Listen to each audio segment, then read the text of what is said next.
Alright, so we made it through Chapter 2. We are currently in Chapter 3. We are going to go visit Rose, because apparently she found the rest of our manuscript pages. So let's get right into it. So I played around with some settings. Help you folks? Hopefully fixed Name's some Randolph. of this. I'm the manager. We're looking for Rose. Works as a waitress down at the diner. Rose, sure. Nice girl. Who wants to know? I'm Alan Wake. The writer, huh? I heard on the radio you were visiting. Well, I'll show you her trailer. That Rose, she's a nice girl. Always pays her rent on time. As I was saying, Al, I found all sorts of weird stuff from the local newspaper's archives. That's This so. place is crazy. Disappearances, mysterious deaths, urban legends come true, and get this, most of this stuff takes place around Cauldron Lake. Well, you ain't wrong, mister. The Indians thought the lake was a doorway to the underworld. I'm the God-fearing type myself. I don't hold with that sort of thing. Yeah, okay. Anyway, there was an island there owned by a guy called Thomas Zane. Now, some of the articles I found about him make him out to be a famous writer, but I ran a bunch of searches, couldn't find a single thing he wrote. Zane was heavily into diving, so much so that the place came to be called Diver's Isle. But the volcano under the lake erupted in 1970, and Zane went down with the island. Oh.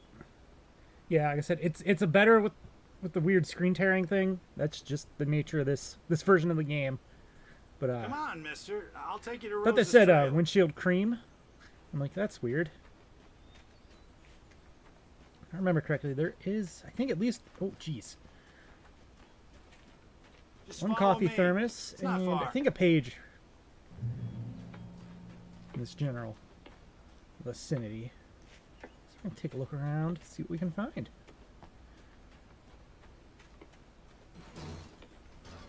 If anything sounds weird, guys, let me know. I had to mess with audio settings again because for some reason stuff decided to not cooperate. Speakers decided that they needed to play on top of me switching my Listen, I got things to do. This output place don't to my run itself. headphones. Okay. Okay, Mr. Grouchy Pants. Let's see. $5.19, $16, $83 for a hot dog. Holy hell! In what world would anybody pay $83 for a hot dog? Insanity. Yeah, how about that? It was there in the morning, as if it had fallen from the sky. But it would take a tornado to lift something like that. We're damn lucky it didn't crush any of the trailers.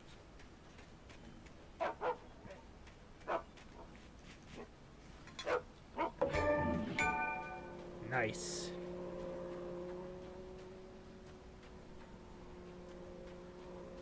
Oh, somebody's vacuuming their floor. Oh, give me a break, mister. Can we just get a move on? And Randall, you're grouchy.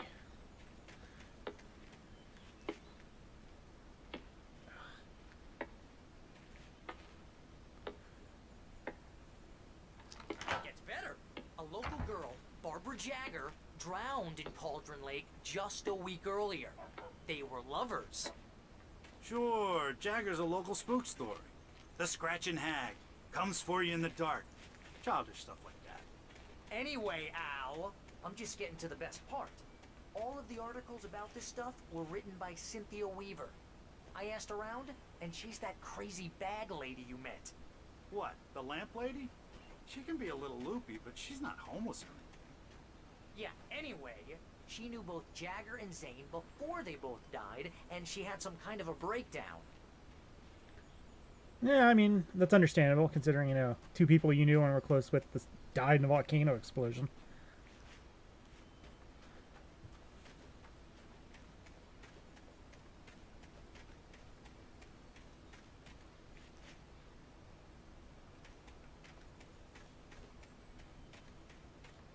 Check around the back here. Nope.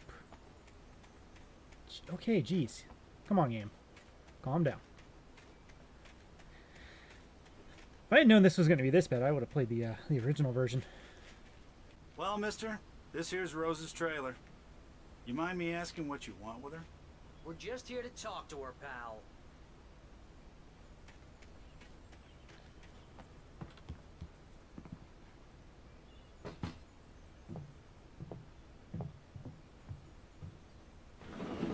Welcome to... Oh dear, Mr. Wake. I'm so glad you're here. Rose, you have my manuscript? Oh. Oh yes. Yes. Please, come in. Hey, this is really good. Rose, Yes, my Barry manuscript. likes it. I really need it. I understand. I know what you need. A muse to inspire you. Oh, for Barry. She doesn't have anything. Yeah, hey, Al? Al, what's... Oh... Barry! What? What?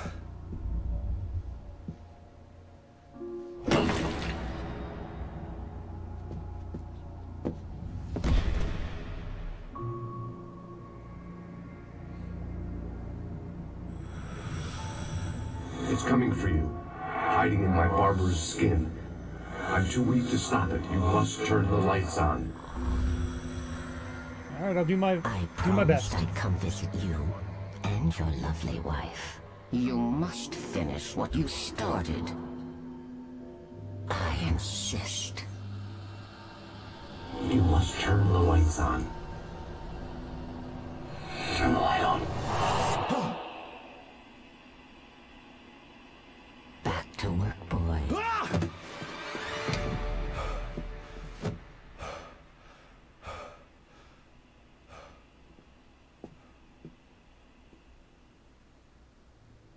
I felt nauseous, hungover. Only anger kept me going. Man, that's some wallpaper there. Ooh. I can't tell reality from dream anymore, but it seems I have an imaginary editor to help me. She's an old woman in a funeral dress. I call her Barbara Jagger. She's very strict. I'm writing faster and faster. My manuscript is being heavily revised. The edits are getting very aggressive, and each day there's less of me and more of her. I hate it, but I know she's right. She promises me I can save Alice this way. That's concerning. She knows more of this than I do. About the complex incantation I'm attempting. About this place. She's worked with another writer under similar circumstances, Thomas Zane. The genre of the story seems to be shifting. It's turning into a horror story. I'm getting close. I can feel it.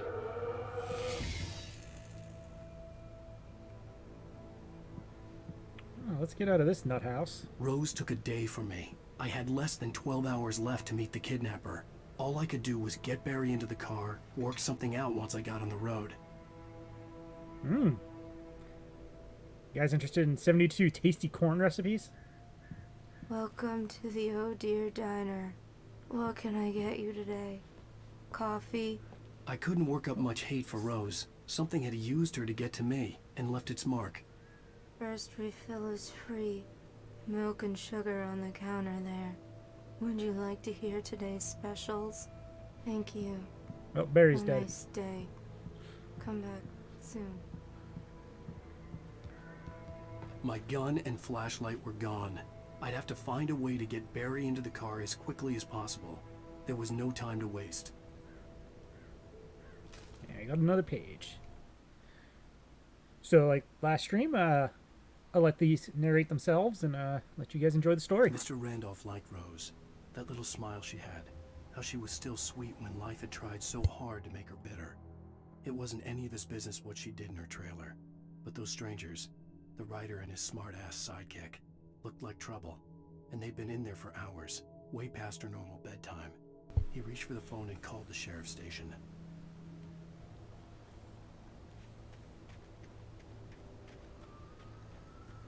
Alright, let's see if we can get through the darkness here.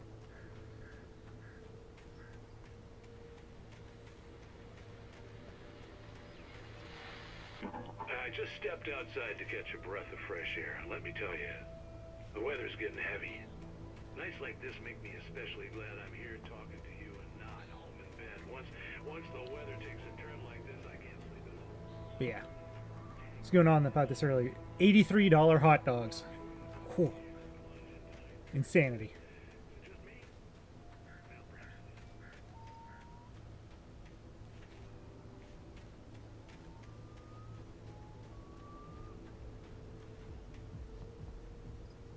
Ooh, somebody's rocking out. It's cool. I had a cool experience with this game back when I first played it. It's my first time playing with surround sound headphones, and I was amazed the amount of stuff you could hear in the peripheral, like Rose walking to her door, people doing chores in their houses. Just really neat levels of detail. Yeah, like there's a baby crying over here. Oh, you're gonna get it now. God knows what you've done to that poor girl. This is Agent Nightingale, FBI! Get him up, Hemingway! You're under arrest! You move a muscle, I'll unload right in your goddamn face! Stay right where you are, Slane!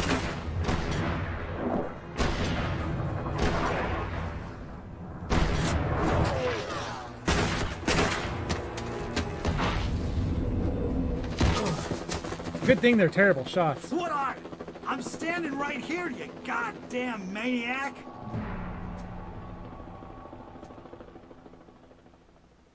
I hated to leave Barry behind, but there was no way I'd miss my appointment with the kidnapper. Mr. Wake, come on! Don't let him get away! Move it! Don't think there's too much hidden in this section.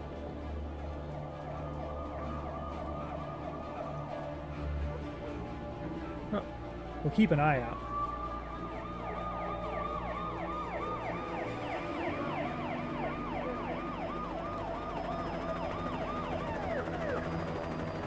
Oh, this dried up creek bed here. Stop running! Freeze!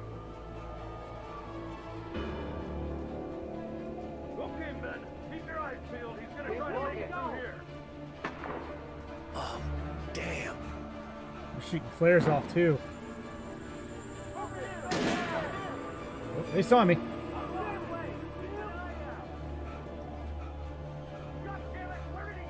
Gotta be the Tweed blur here and just book it.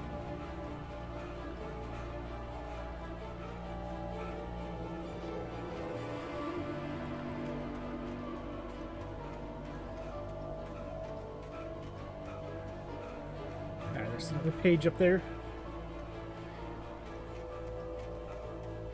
He's gone! Come on, guys. We need to head him off!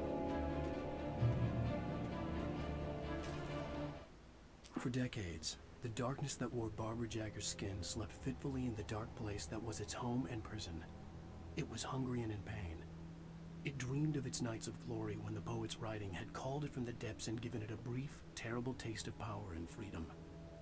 The rock stars had stirred it from the deep sleep the poet had sunk it back to in the end. When it sensed the writer on the ferry, it opened its eyes.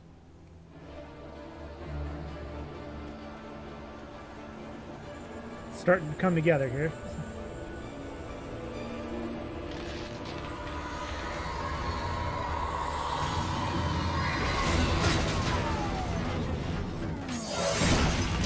Oh, geez.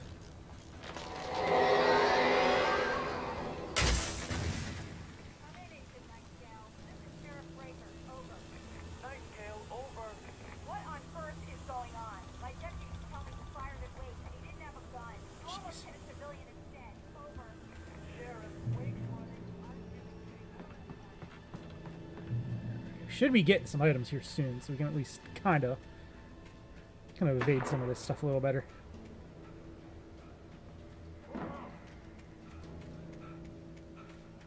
Search the area. How are you guys doing today? Hopefully good. Yeah, it's a nice, cool fall day. 11, oh, actually, not 11, 12, yeah, 12 days to Halloween. One of the best holidays of the year.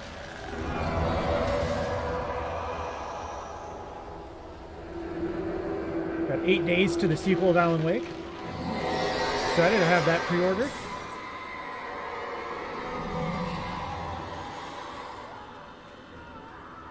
Yeah, I don't pre-order too much anymore. But This horror was everywhere I went, circling me. The cops didn't stand a chance. They were after a writer, not a monster. yeah. Well, like I said, I don't pre-order too much anymore, but every once in a while I do for the studios I thoroughly enjoy.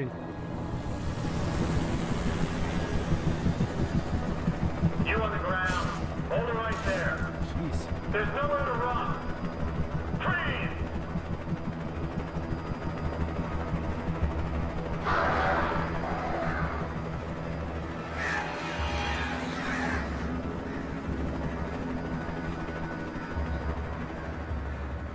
All right, thanks for the pros.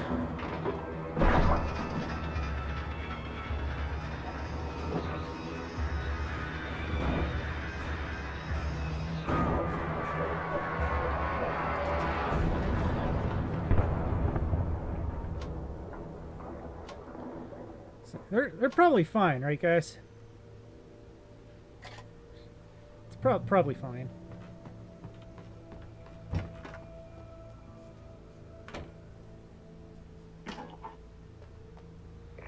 This is James.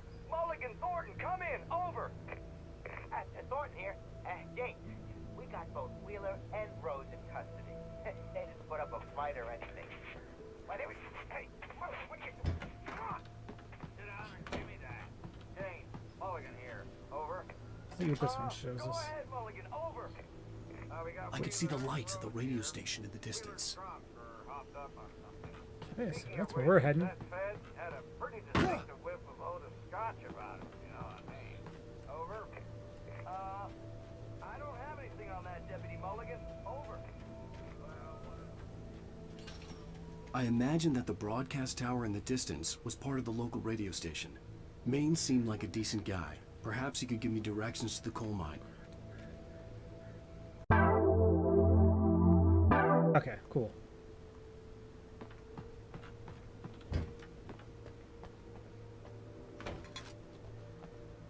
That. This is James. Mulligan, Thornton, come in. Over. Thornton here. James, we got both Wheeler I could see the lights of the radio station in the distance. put up a fight or anything. Why, they were... Hey, what are you...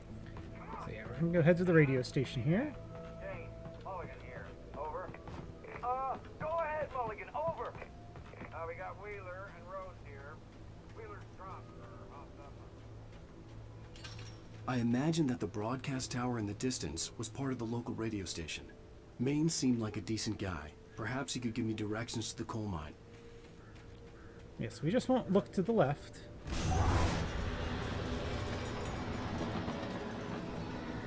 Unnatural shadows clung to the gate. The darkness that was after me was trying to stop me. I wouldn't get through without a light. Yeah, I'm actually surprised that Remedy hasn't fixed this issue yet.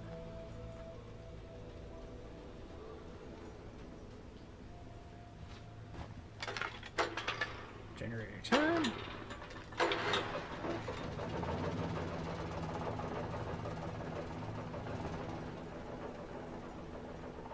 Never hurts to check behind.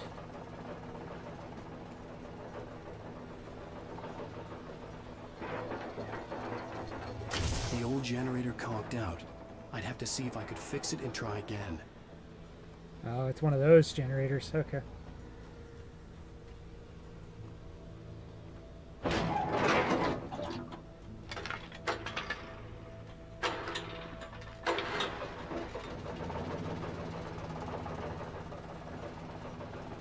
So we don't have the time to play around, I guess.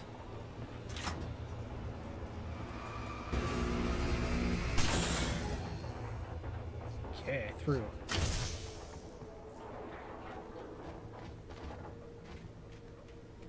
Okay. Come on. I said, if I had known this would have been such an issue with this, I would have swapped back to the other version of the game. I'm sorry you guys have to deal with this.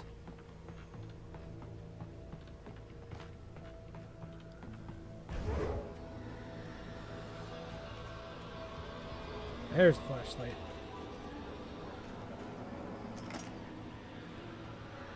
A little better off. Okay. Let's check behind the building.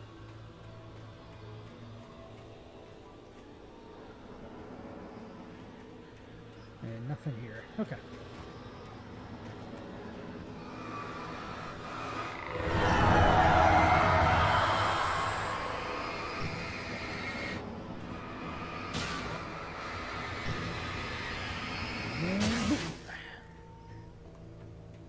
There goes 2. It took me a moment to recognize the flashbang grenades. They were an ideal weapon for my situation. They are. Flashbangs are great.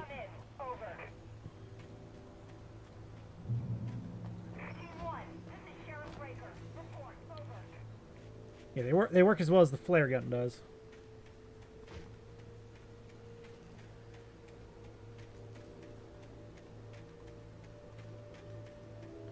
But they have a slightly longer delay, so there's that. But like I said, they will one shot.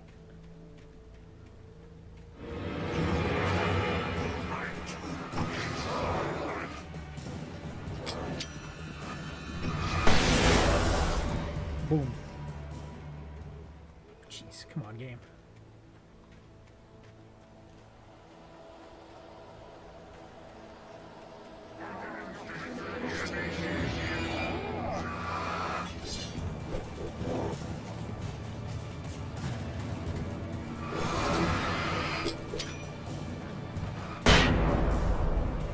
Go. Nice and safe.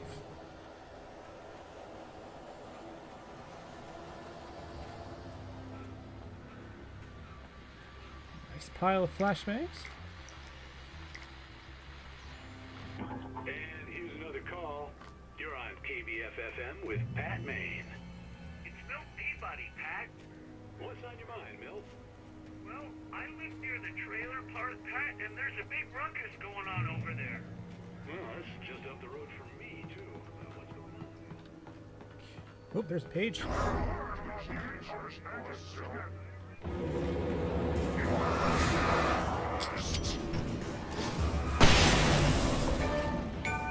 Nice.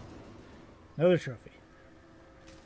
And we have a page, so let's take a listen. Touched by the dark presence, Rose was lost in a dreamland where everything was drawn in black and gray crayons. The old lady had promised her that all her wishes would come true. She would be Alan Wake's muse. She was smiling so hard it hurt her face. She crushed a bottle full of sleeping pills into the coffee. Deep down inside, she was screaming in terror.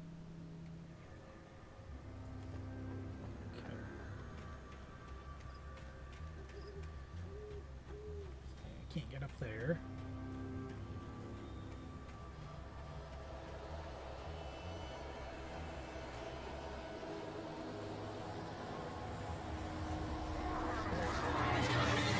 Some more.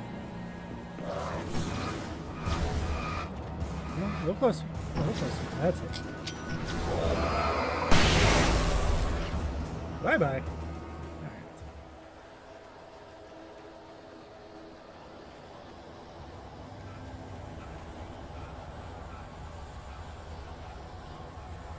Ooh, supply cache up here.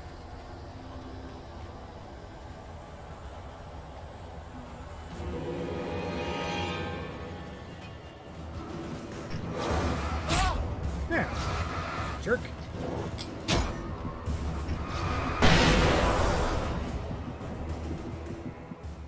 Man, they're messing me up.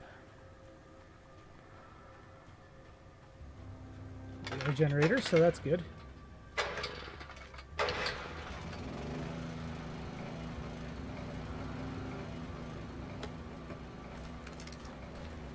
Flare gun now.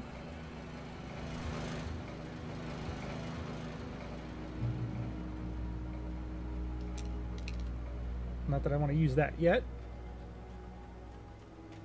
Flashbangs will do more than enough for now.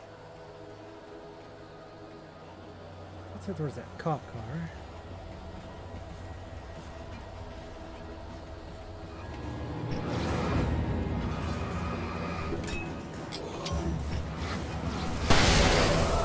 Bye-bye. Man, I love the flashbangs. They are so good.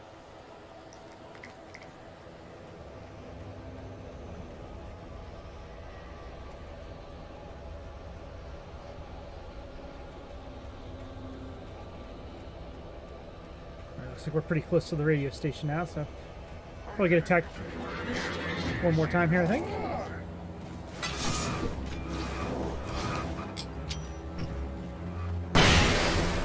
Oh, I missed one.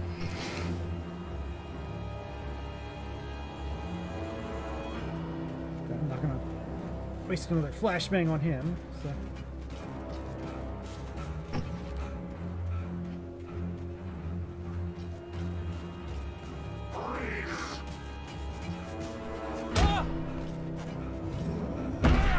Okay, I hit dodge.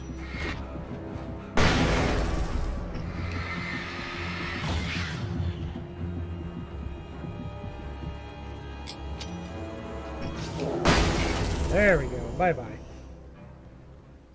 Okay.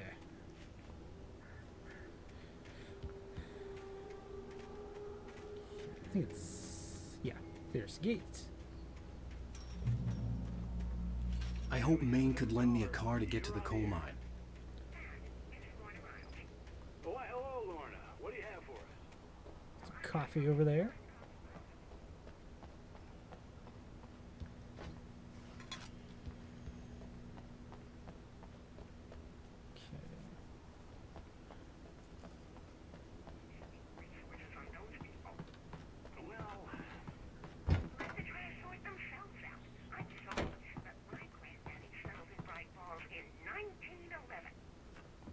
Thank you very much for that compassionate viewpoint, Lorna. That's a weird picture.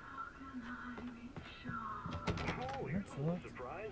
The famous writer Alan Wake just walked in. Folks, I'm going to see if I can talk him into an interview. Come on in, Mr. Wake. Oh, I'm so glad you could find the time to do this, Mr. Wake. Nowhere to run now, Dan Brown. You back away from me. Don't hurt her. Whoa, whoa, whoa. Everyone calm down. Put the gun down. We're all friends here, right? Cool your jets, Nightingale. We got him. Judas Priest! What the hell's the matter with you? There's a civilian in there.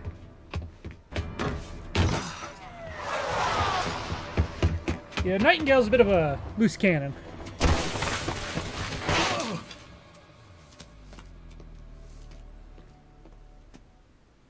I'll get you yet, even if it kills me. You hear me? You hear me, H.P. Lovecraft? I had fallen off so many cliffs it was ridiculous. That's what you get for naming a book The Sudden Stop. It was probably good I hadn't had the chance to tell Maine where I was going. I'd have to lose the cops and find my own way to the mine. Got another page here, so let's take a listen. Nightingale stared through the broken studio window into the dark woods. He turned around, started to walk out, but Maine grabbed his arm. "Young man, you almost shot me. You don't shoot off rounds at people like that. What's the matter with you?" Nightingale shook his arm free, marched out. His cheeks burned with rage and humiliation.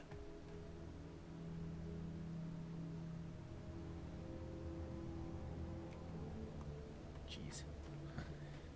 Alright. Ooh, flares. Nice.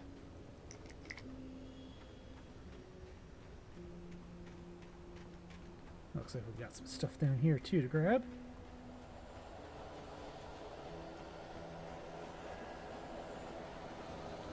Let's get this.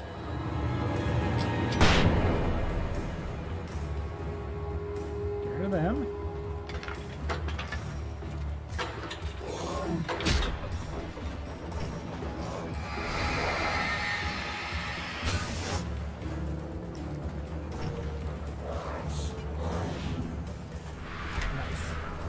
Dodge. Alright, now we can actually fight.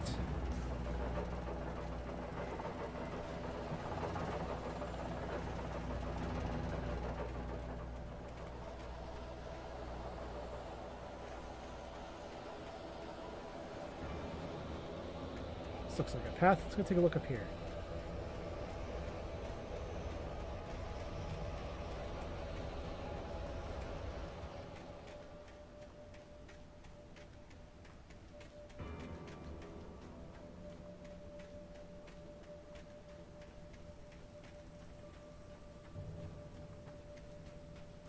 I don't think I've ever been up this way before.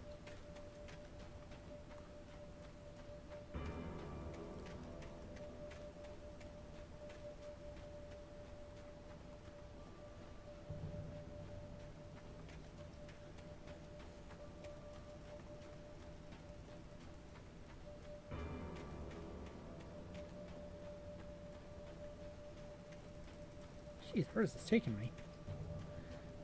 Guess we'll find out.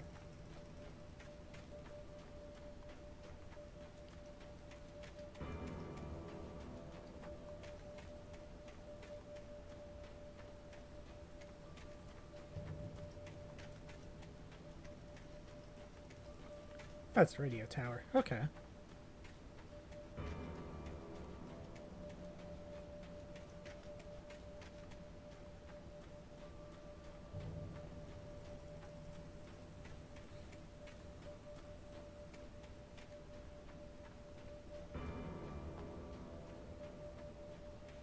Oh, look at that, a manuscript page.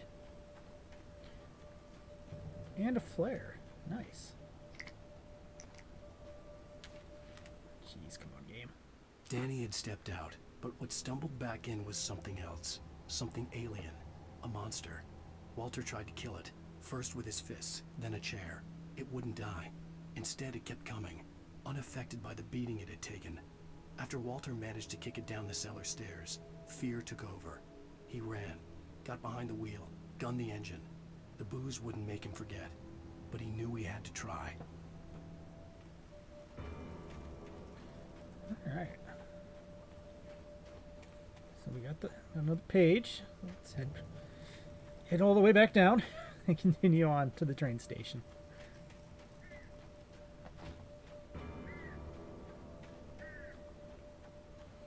Hopefully you guys are liking Alan Wake. Like I said, it's one of my favorite games. I'm very excited for the sequel.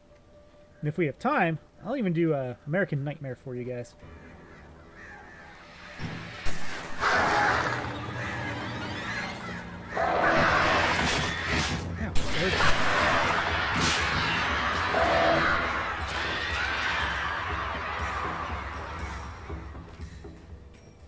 Birds hurt. Ow. Yeah, it's been a hot while since I've done American Nightmare, so I think that'd be a fun one to do.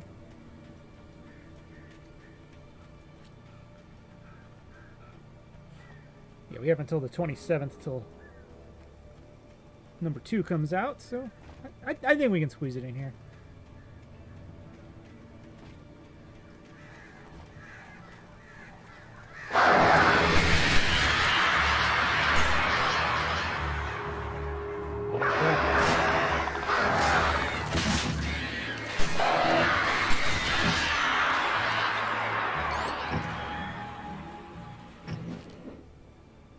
Jerks.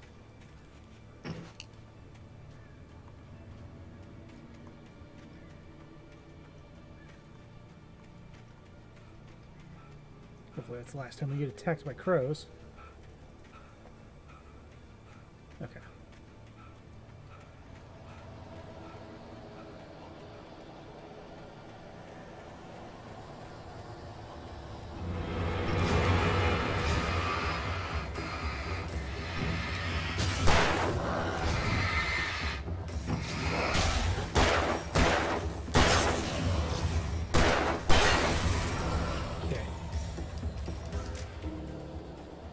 Survive that encounter.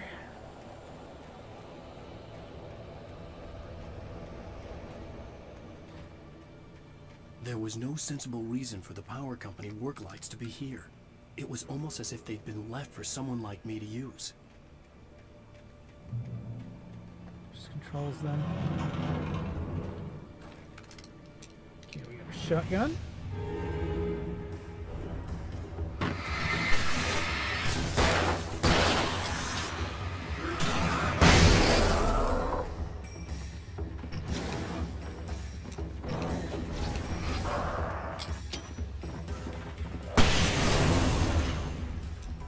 That might have gotten them all. Yeah, it did. Nice. In light, you can hurt them.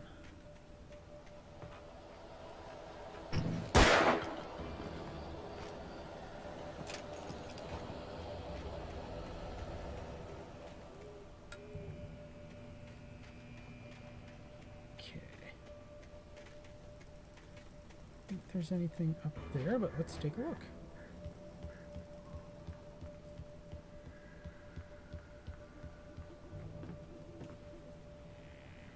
Nope, nothing up here. Oh, got the coffee thermos.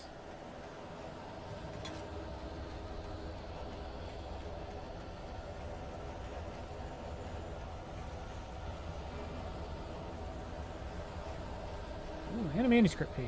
Nice. Very nice. Sarah trusted her gut, and her gut said Agent Nightingale was an asshole. It's true, he is. He felt wrong, and it wasn't just the smell of stale booze. It was in the way he flashed his badge, pulled rank, the look in his eyes when he wanted answers. Where was Alan Wake? What was this about an accident? Where was his wife? And most importantly, why did she let Wake go? He wouldn't answer her questions. Federal business was all he'd say.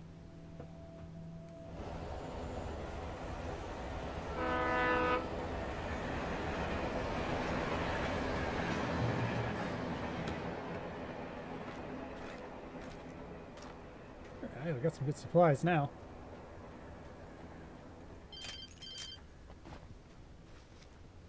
Hello? The most stubborn man I've ever met. Alice? Alice? Alan, I'm so afraid. Keeps me in the dark. Please help me. I look at you, Alan, and it's not you. Something else. Looking out from behind your eyes. Alice, I'm here. I'm so alone here. It's all gonna go to hell. You need to be careful. Cooperate.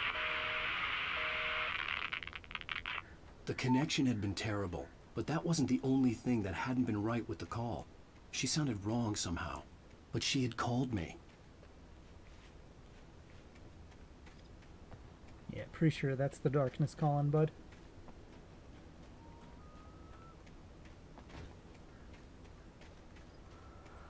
I got another page here, and it looks like some supplies that way. But we'll grab the page first. The pipe wrenched itself loose from the bridge's steel framework. Wrapped in darkness, it floated in midair, twitching. For a moment, I didn't understand what I was looking at. The heavy object lurched at me with impossible force. I threw myself out of the way, but just barely. When I turned my flashlight on it, it shook in a dark rage, before it flew at me again. Sign of things to come, I guess. Up here, get these wonderful supplies. Hopefully some more flashbangs.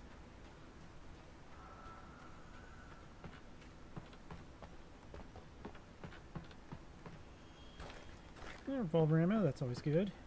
Same with shotgun ammo.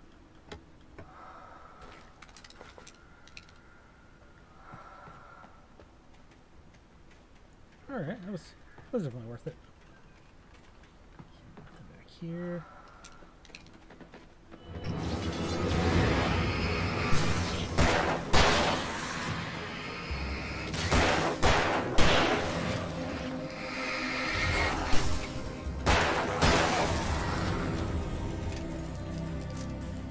Alright, nice.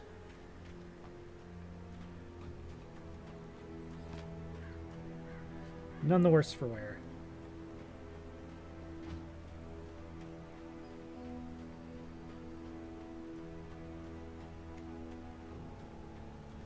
I could see a railway bridge up ahead, and a warehouse of some sort on the opposite shore.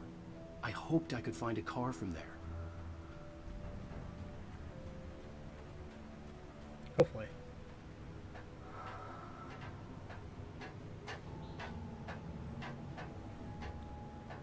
So I always remember this part being a little tough.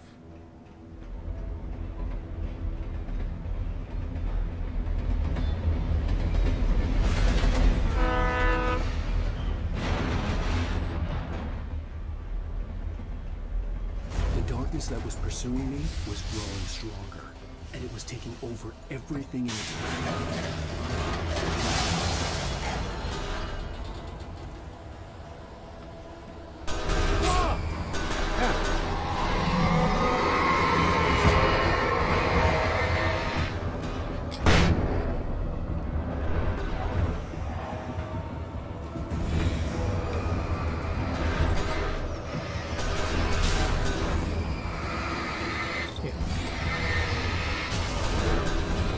Yeah, this is why I remember this part being hard.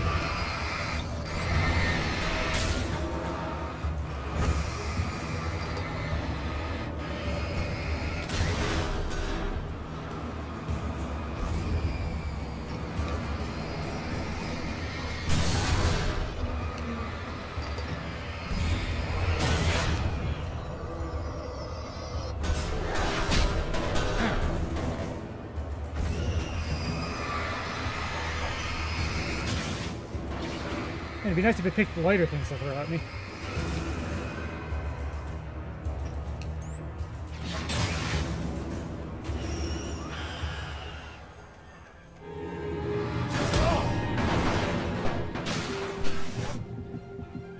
Ow.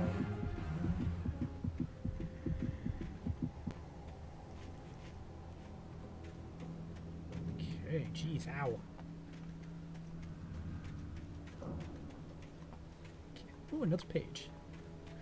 Let's take another listen. It's story time. I slammed the door shut right in his smug face. He pleaded for me to open the door.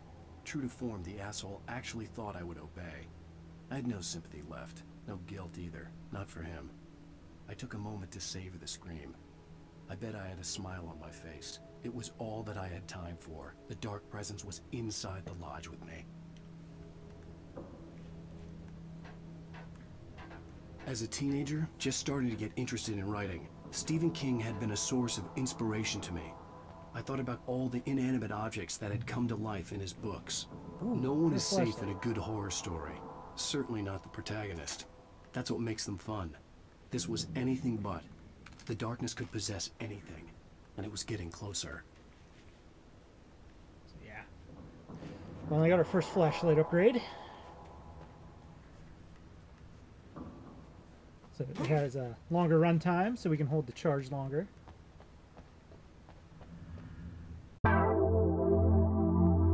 Life in his books. No one is safe in a good horror story. Certainly not the protagonist. That's what makes them fun. This was anything but. The darkness could possess anything, and it was getting closer.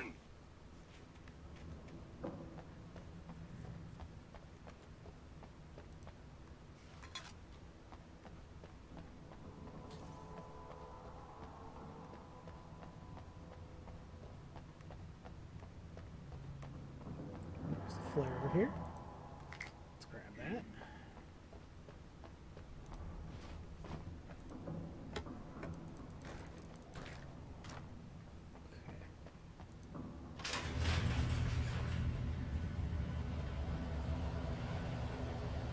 Did you call 911?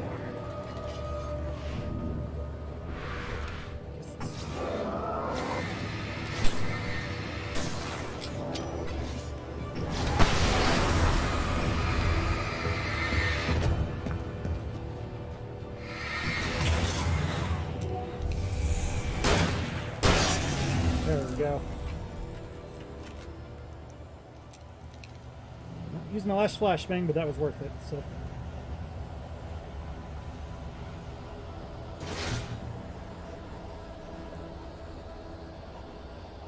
Inside the building here.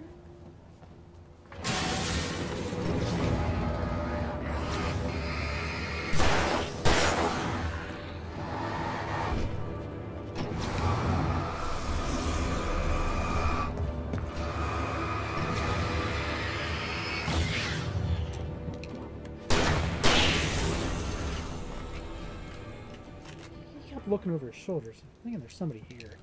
Oh, maybe not.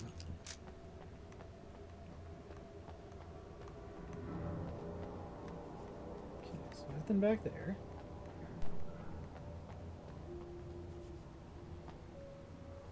Light, you can hurt them.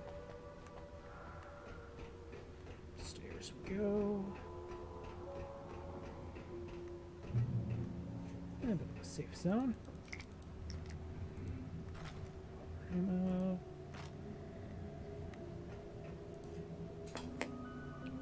Watch a little bit of Night Springs. Facts of our existence for granted, unaware that they are merely a thin veneer of desperate self-delusion, covering a vast cosmos of madness and horror. All too often, the stars are right.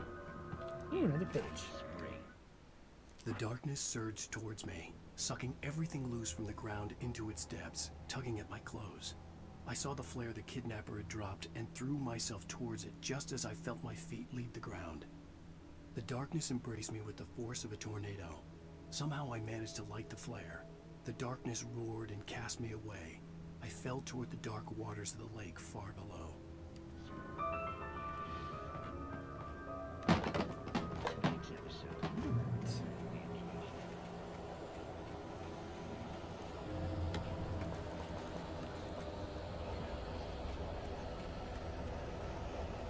So as you can guess, with a lot of supplies floating around here, we got a battle in there.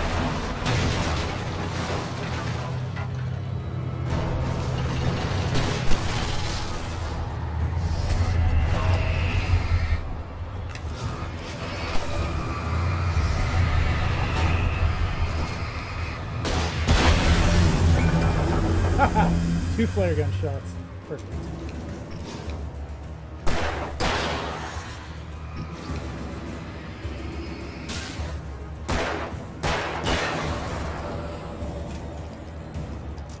Alright, that wasn't too bad.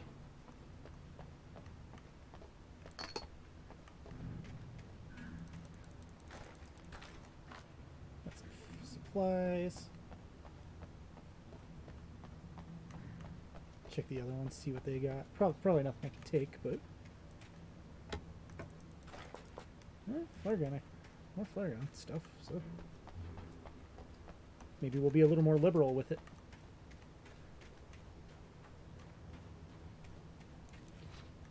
Can I get up there? No. Gee.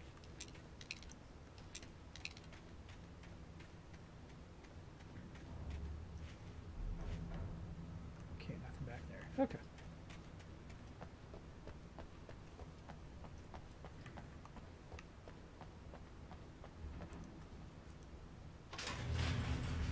Let's get out of this madhouse.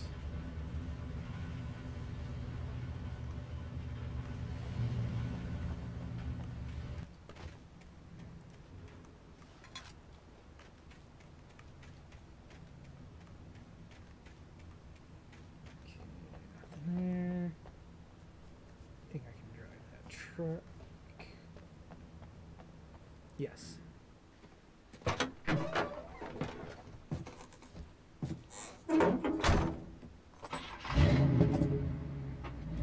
I had never been this glad to see the sunrise. I had a couple of hours to get to the coal mine.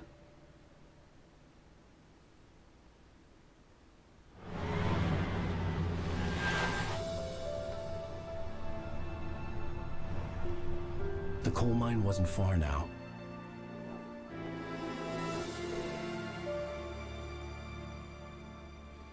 I always love these sweeping cinematic shots they do in here.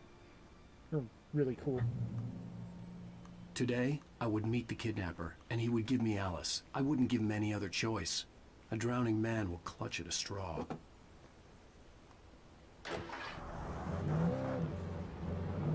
Little by little, without realizing it, I'd come to believe that the story in the manuscript was coming true. The current of its narrative had taken me deeper and deeper into dark waters. Alice had been taken from me. Barry was probably in jail. I was a fugitive from the FBI. The whole world taken over by the dark presence was trying to destroy me. It all felt real, but it matched a textbook case of insanity. Let's see here. I think there's something in this car. No, maybe not. Okay, prove me wrong. It's fine.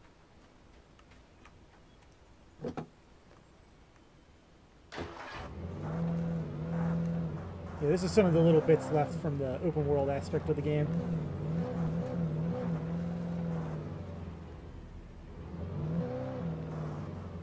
Well, there might be something there, though.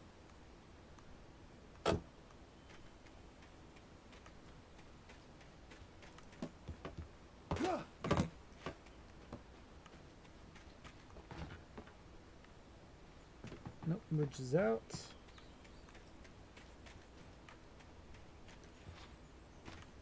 Cool, at least it didn't send me trapezing through the air again.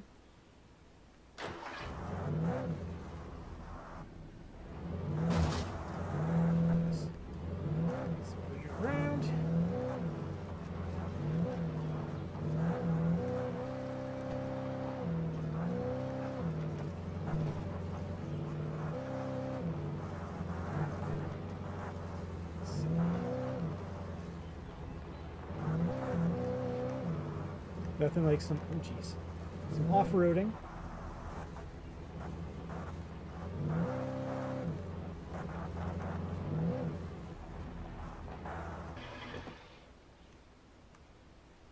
There's the radio. This is Pat Main, and you're listening to KBF FM. Folks, I want to apologize for kind of abandoning you to that looping music track last night, but I was detained.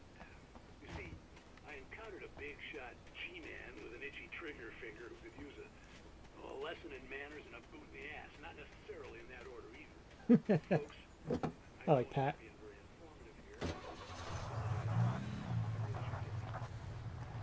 It's also nice that all these folks just leave the keys in their car. Yeah, there's nothing there.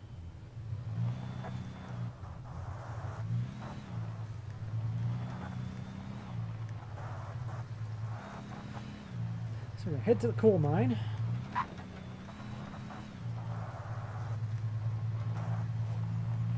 There's not a ton of exploration we can do here. Oh, jeez. I should learn how to drive. But, there's a little bit of stuff we can find around the area.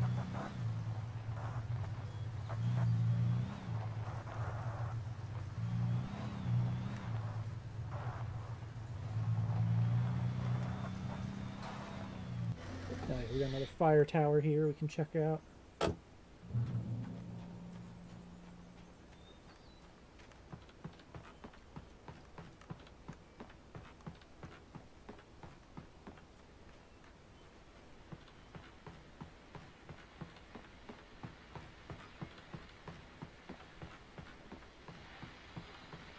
Another radio. Welcome back to KBF FM. Hope you enjoyed that tune. Now, Doc, you were talking about life and finding that special someone, that soulmate. Well, you were talking about that. I was saying I don't buy it. Well, see, to me, that's strange, because I always pegged you as a hopeful romantic. You got me there, Pat. But I think love's where you look for it. Yeah, there's a lot of those radios hidden throughout the game that you have to keep an eye out for. You have to listen to them all to actually get the trophy for it. Won't sit here and make you guys listen to 5-minute radio segments and TV channels.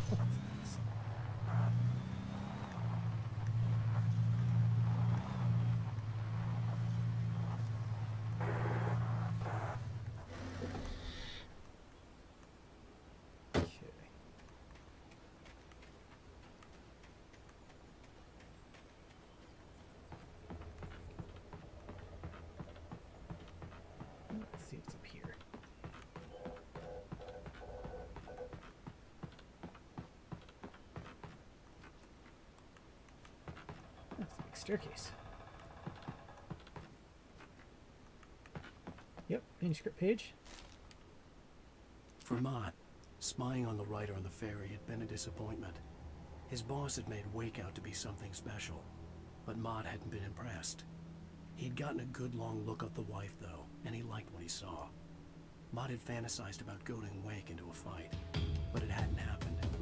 Still, he'd get his hey chance Ricky, to thanks see for if the raid. writer had anything in him. He'd been promised as much.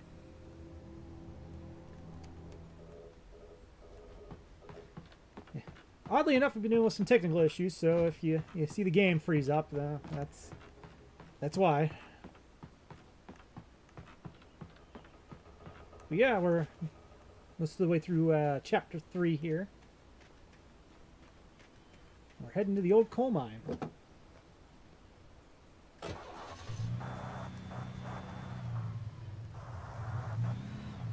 Other than that, it's been going fine.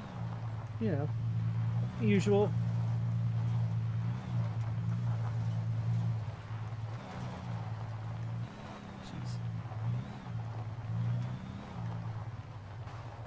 I was early. I was supposed to meet the kidnapper at noon in the main building. The coal mine was quiet. It was a museum now. Yeah, do some learning here. Well, there's some earlier residents in the area. The true genesis of the town of Bright Falls came with the founding of the Bright Falls Mining Company and the opening of the Bright Falls Coal Mine in 1878. Though the work was hard and dangerous, many immigrants, German, Poles, Italians, Finns, and Swedes, among others, worked the mines. While lucrative at first, the mining steadily declined in the 20th century. The seams were rich, but hard to get at. The volcanic activity in the area made the mine shafts particularly dangerous.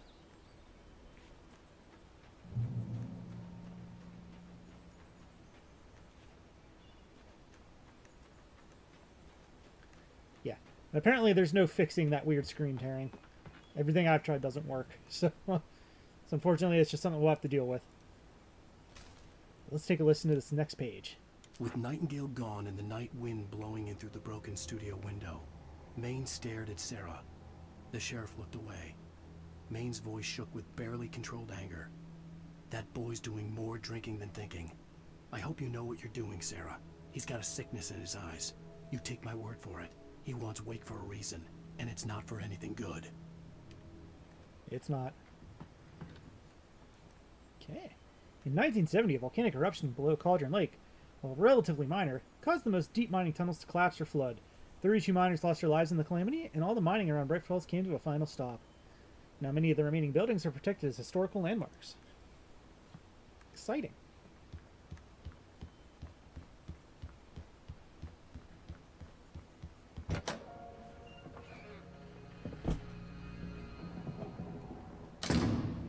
I didn't want to go outside.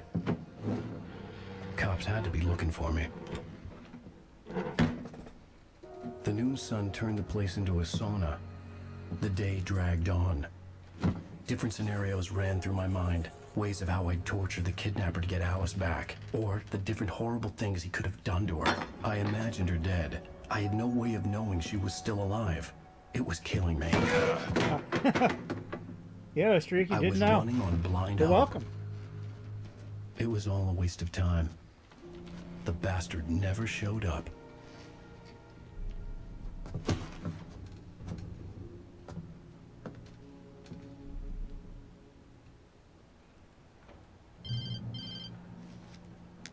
Wake, Where the hell are you? change of plans.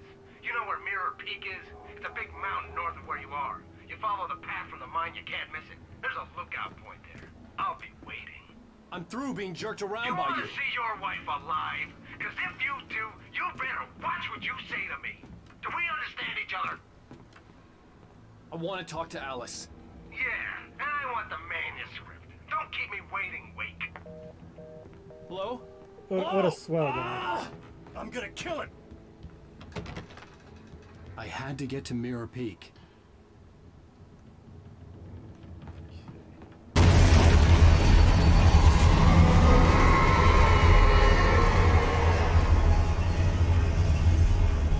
It was close. Maybe closer than ever before. Hello, darkness, my old friend. Okay. Leave the building. I'm trying.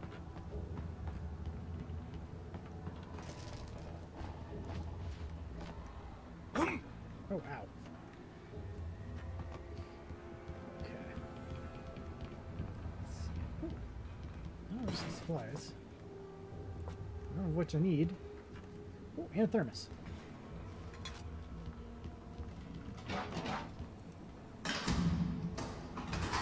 Alan's very addicted to coffee.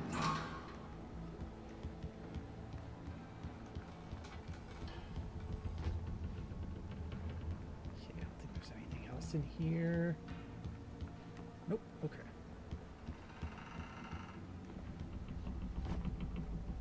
Here we go.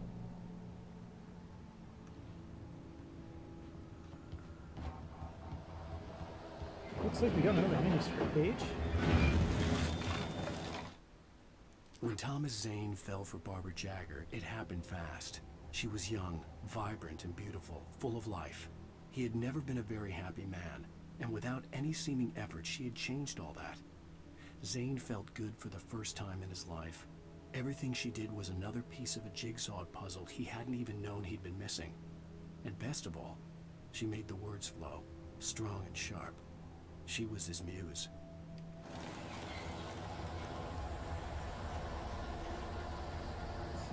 Nothing else? Nothing else. Okay. I'm gonna be doing a lot of dodging and ducking here.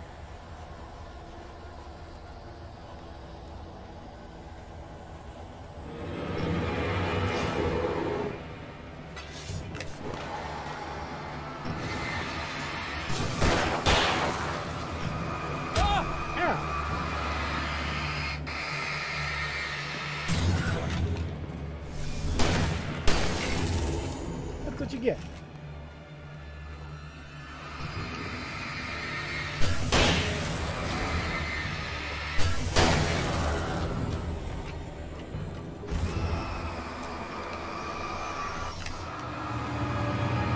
Yeah, land right on top of it. There you go.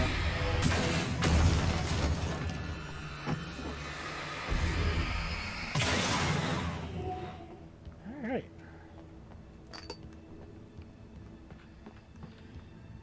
Oh good, flashbangs. Perfect.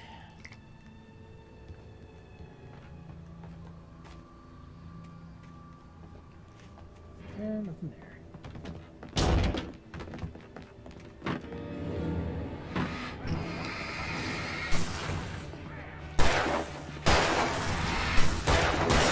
Pop, pop, pop. And I'm pretty sure that is textures not loading correctly there. Interesting.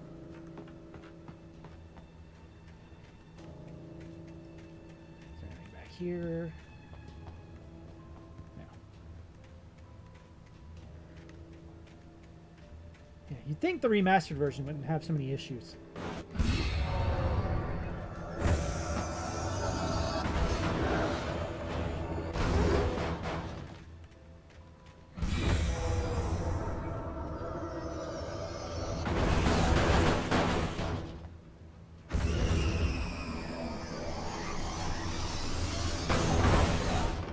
Trying.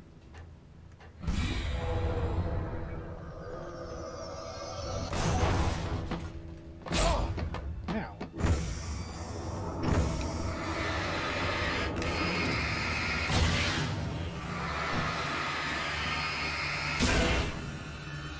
Okay.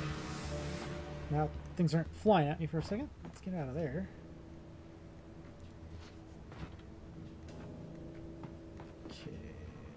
Here. What the hell? It's close.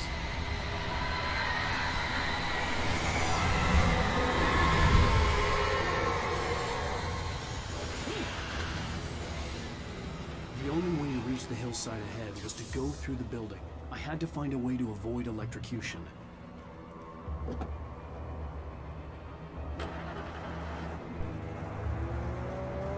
This way.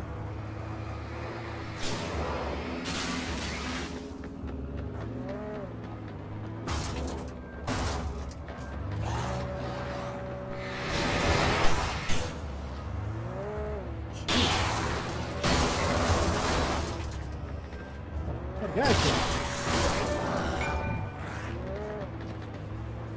And another shirt.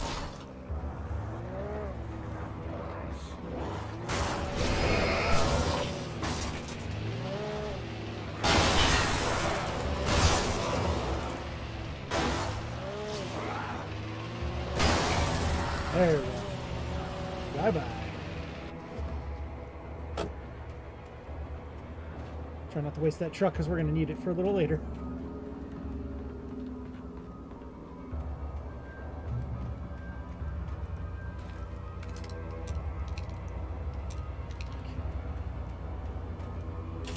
Turn off the power so we don't die.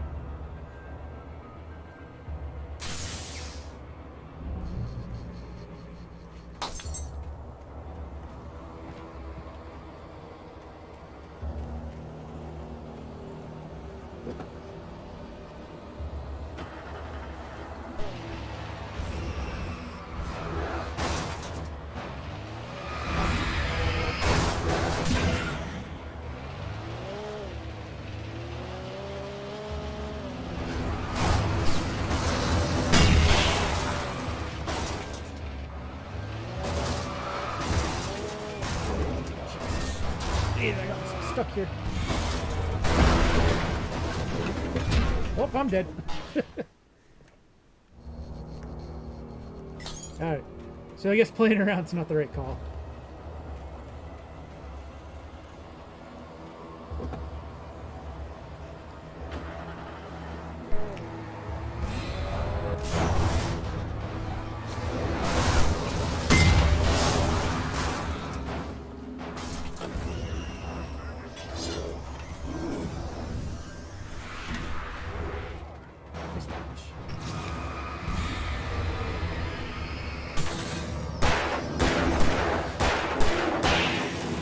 show him. The rest of them can't get me, so get into the boat. Okay. Whew, alright.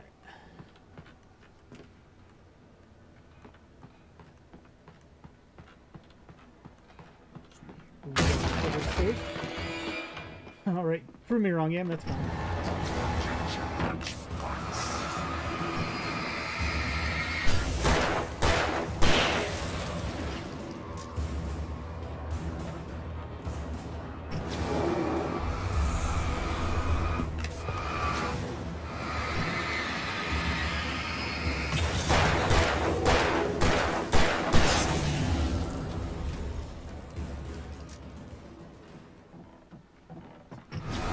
Ooh, there's one more.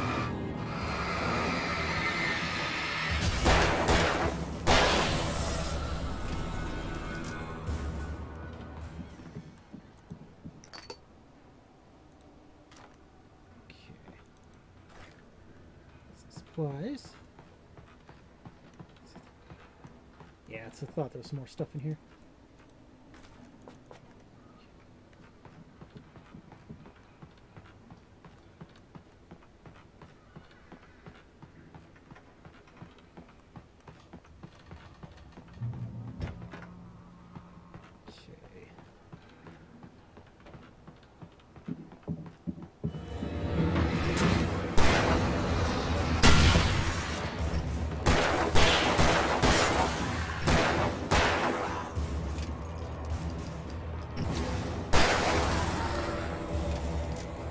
It's nice. If you play it smart with the flashlight, you can actually use it to stun most of the enemies once you break them with their darkness.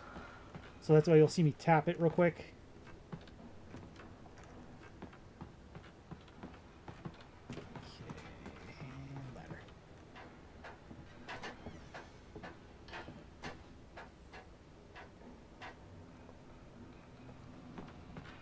We got a thermos and a page. Let's take another listen. Some of the Taken retained echoes of their former selves, but these were just the nerve twitches of a dead thing. Nothing remained but a shell covered and filled with darkness. In most cases, these puppets were enough for the purposes of the Dark Presence. But for anything more elaborate, as with the writer, it was different. It needed his mind. And so rather than taking him over completely, it merely touched him. Yeah. I said this yesterday, but I have some new viewers in here, so on my YouTube channel I do like stories and stuff, and one of my longest stories on there is heavily inspired by Alan Wake, because I just found the narrative and everything to be very enthralling. So,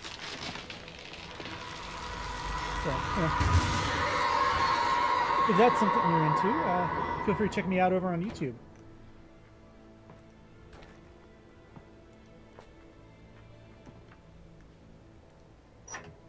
And let's power this up.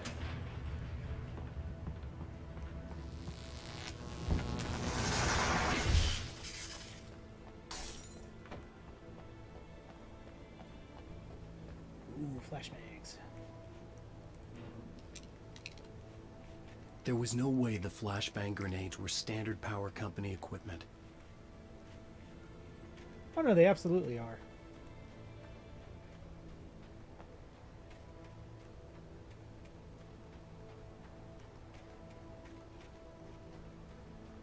You never seen a power guy throw stuff at a, you know, a breaker or something? Okay.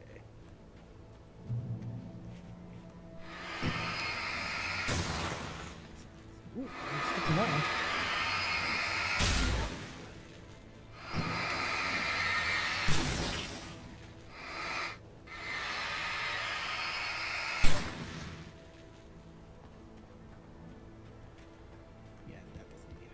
Okay, onward.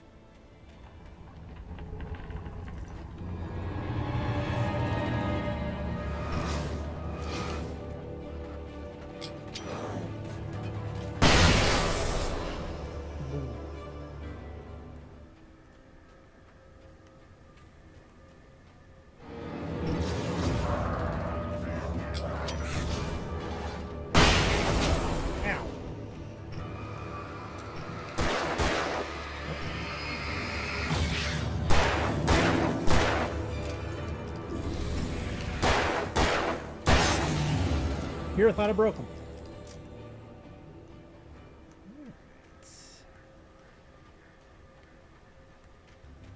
Yes, I love the flashbangs. They're so good. So good. Oh, another manuscript page. I stared through the bars of the jail cell. Barry stood behind me, swaying on his feet, looking as ill as I felt. Agent Nightingale stood on the other side of the bars with Sheriff Breaker. Nightingale had a stack of manuscript pages in his hand. He seemed unhinged as he gloated. Well, I've got you now, Raymond Chandler. It's all here. All the evidence, including conspiracy to murder a federal agent.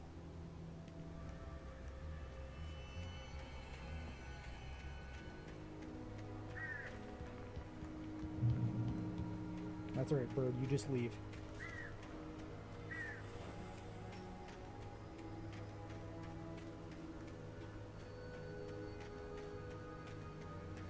That's up here. Let's see what we find up here. Ooh, a supply cache. Very good.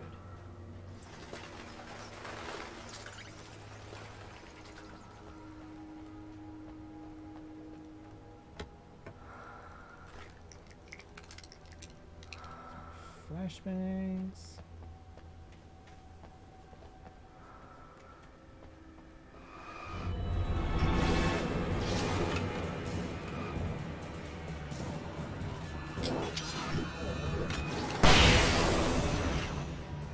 Nice.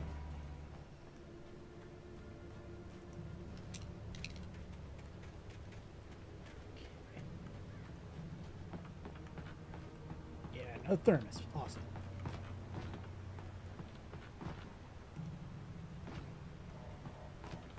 Come on now. Alright. Figured out how to use his hand. It's all good.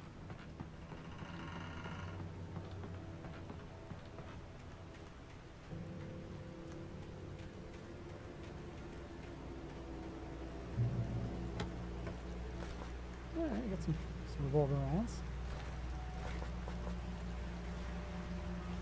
I had no real plan. I was going to give the kidnapper all the manuscript pages I had for Alice. If that wasn't enough, I'd hold him at gunpoint and make him talk. Pump action shotgun, much better.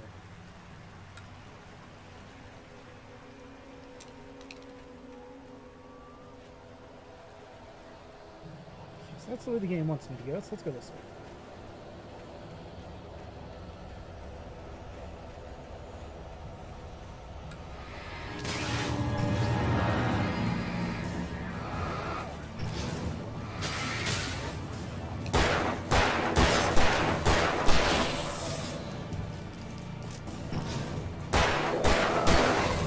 Pop, pop, pop.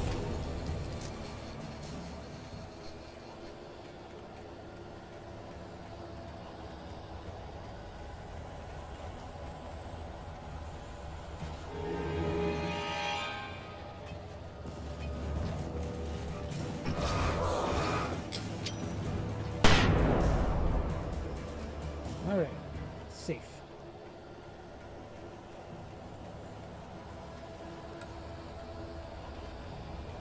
Here, nothing.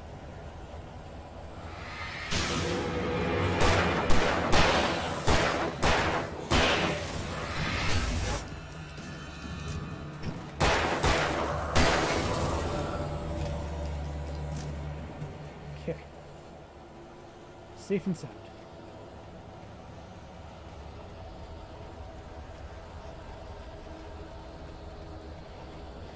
Oh, I guess this just loops either way. Okay. We'll take a look on the other side too, make sure we didn't miss anything.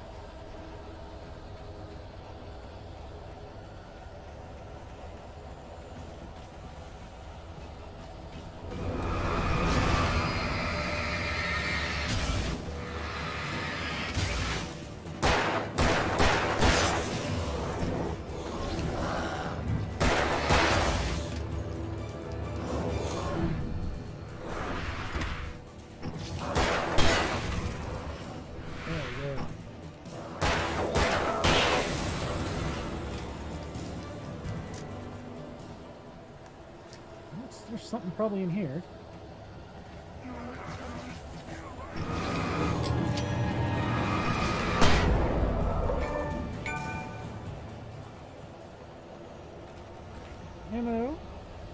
Thermos. Yeah, it's a good thing I came back this way.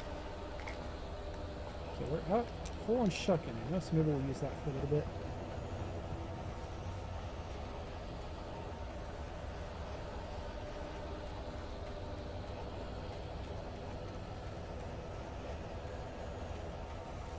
And we got the better shotgun too, so that'll be nice. Not having to reload after 2 shots is very nice.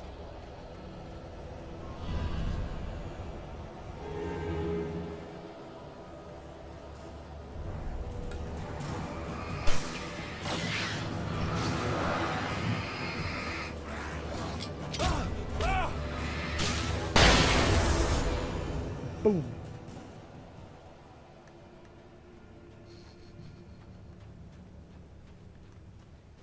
Yeah, those floodlights are super helpful.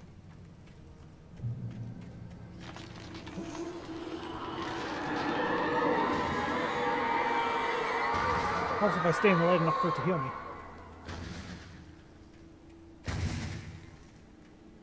Also, that's not The on dark presence was moving ahead of me in the same direction I was going. A cold feeling settled itself in the pit of my stomach.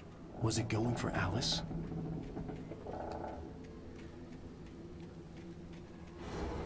The graveyard shift may cause cancer.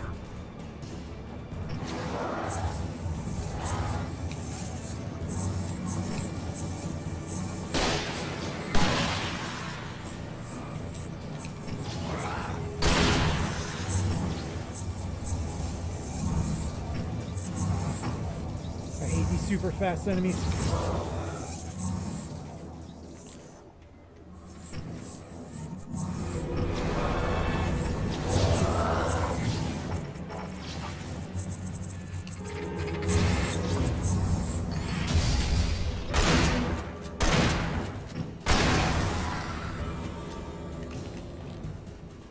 Jeez, okay.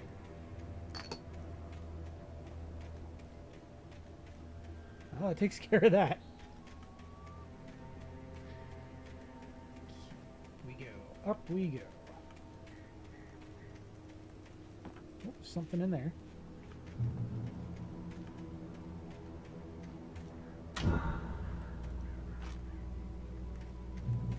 Checkpoint. Very helpful.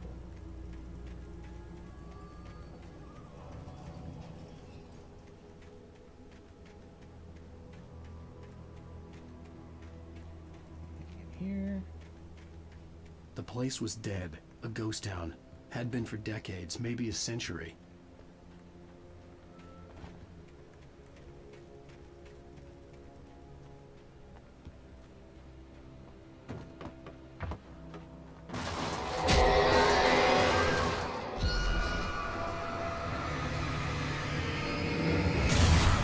Ooh, got that in the nick of time.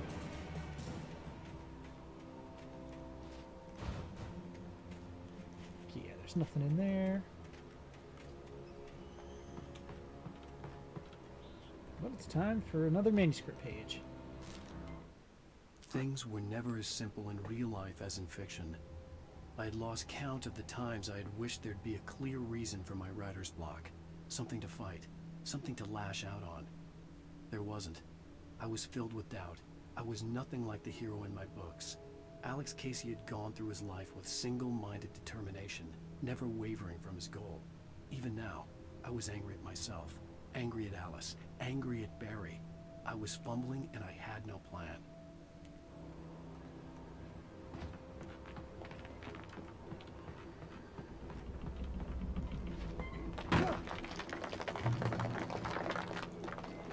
Oh, time for another history lesson. Grey Peak Gorge, originally founded in 1928. Grey Peak Gorge mining town was one of the permanent settlements of the Bright Falls Mining Company built for its workers. The nearby graveyard is a testament to the dangers the miners faced on a daily basis. Most of the men who lost their lives over the years were buried there. A grim reminder to be careful for those who remained. Grey Peak Gorge was abandoned almost overnight when the Bright Falls Mining Company closed its doors in 1970.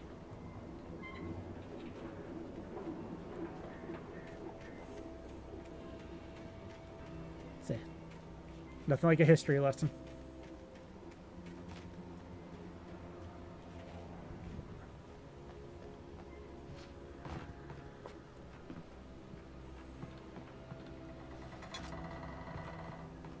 why there'd be lithium batteries in a 30-plus-year-old abandoned mining village, but hey, who am I to question?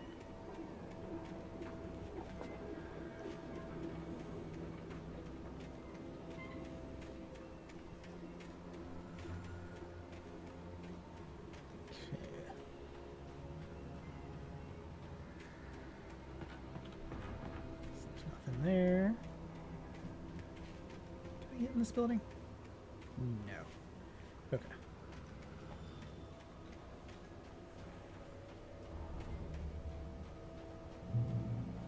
That's like a hopper for feeding coal cars.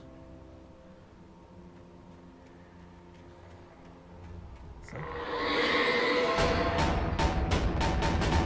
I'm surprised I control my flashlight there.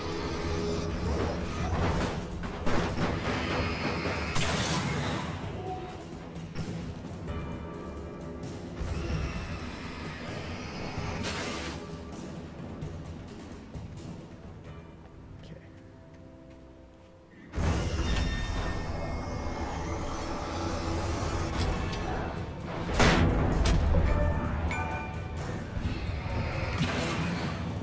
Man, we're getting all kinds of trophies tonight.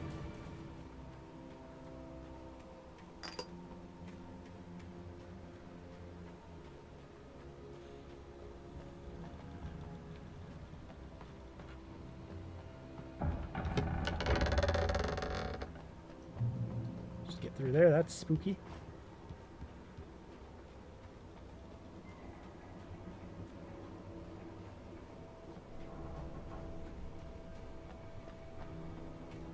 Yeah, okay, there's just a path around it.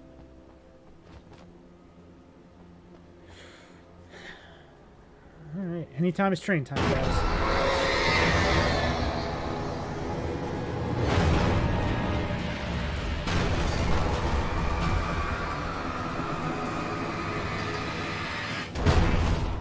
Jeez.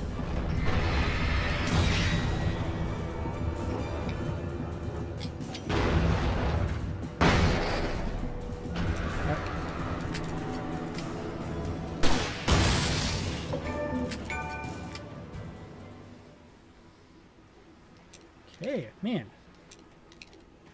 Getting my shit wrecked. Like I said, anytime is train time, guys. Anytime. Safe haven. I needed a key for the door.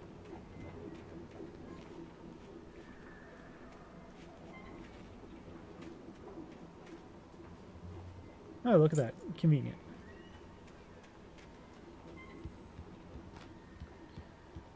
Nice. Thermos. We're doing pretty good on finding those.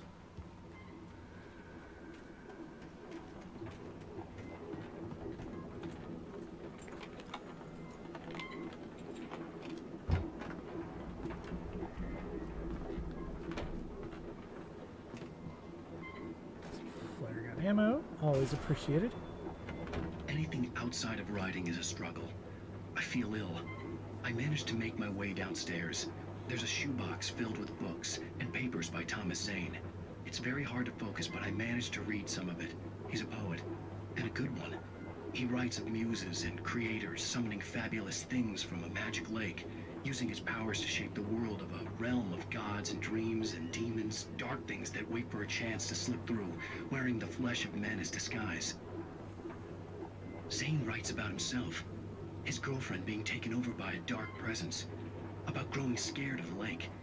Zane believes it's a mirror to the gaping void of darkness above, where some Lovecraftian presence lurks. It is. I crawl back upstairs. I'll borrow these things for my story.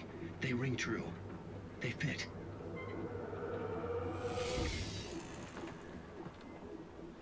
I'm gonna stick with my shotgun. Hunting rifle's pretty good, but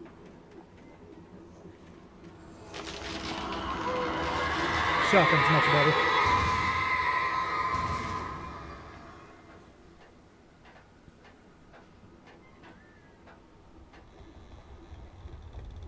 Okay, up we go.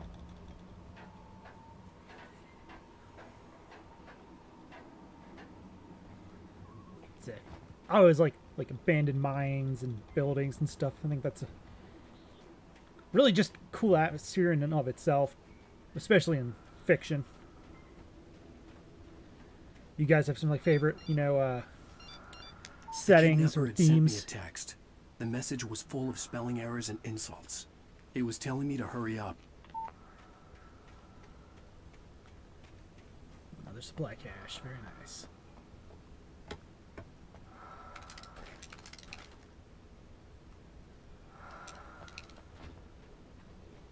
Nothing back here, nothing back there. Okay.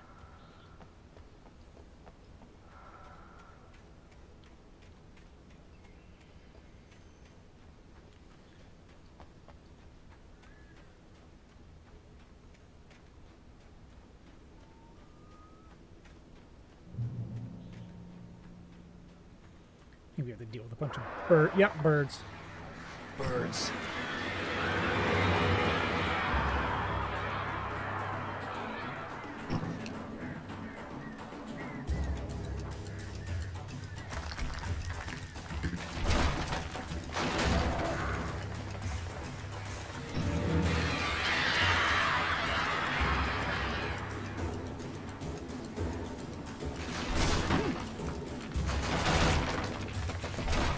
Made it. All right.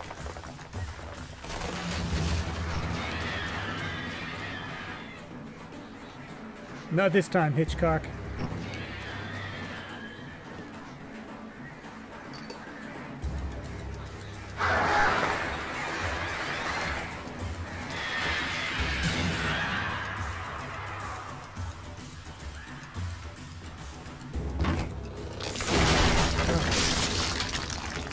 Did it. Escape the birds.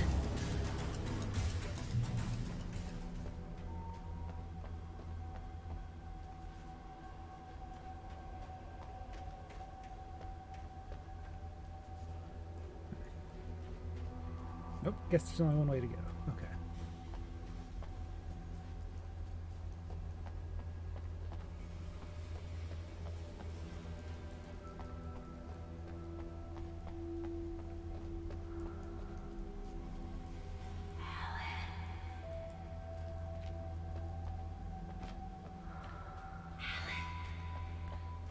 Yeah, these tunnels lead to Cauldron Lake.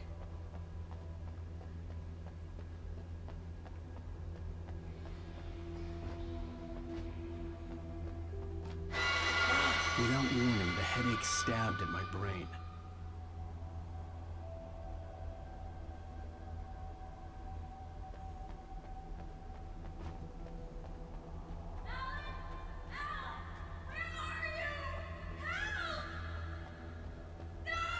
Alice?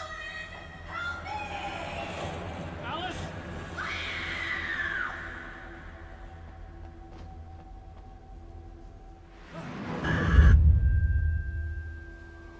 I'm losing it.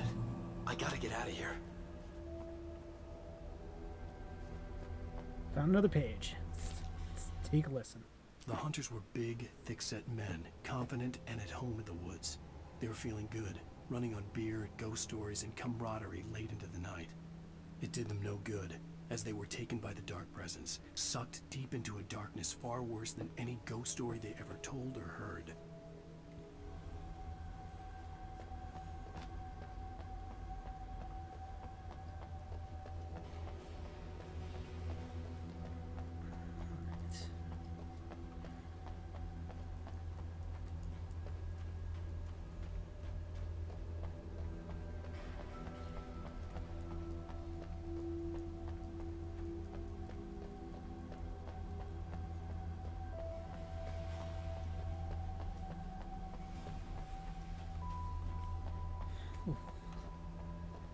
So we can escape the mines here.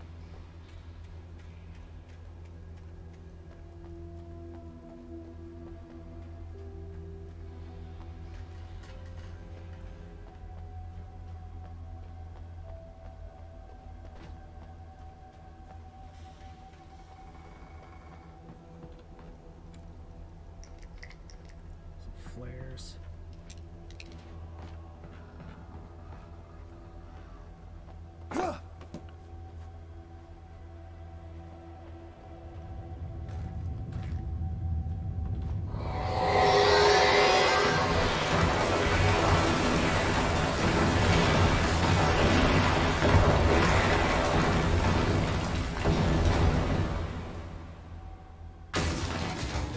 They opened up a way for me.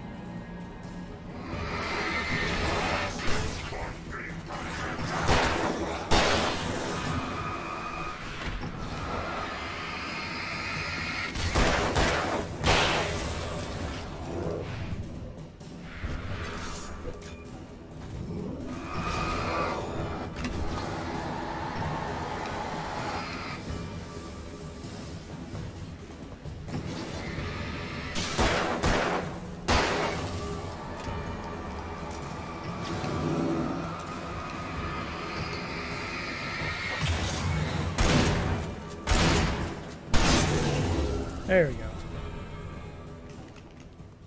Whew.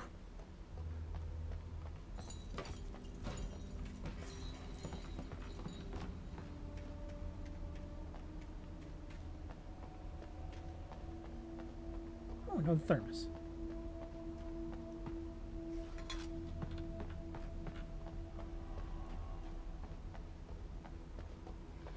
That's the way I need to go. Is there anything up here? Nope, nothing.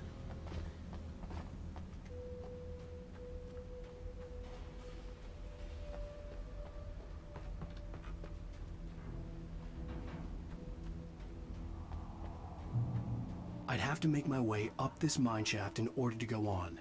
Maybe the machinery could help me with that. Yeah, I don't know if I trust, 100-plus-year-old mining equipment.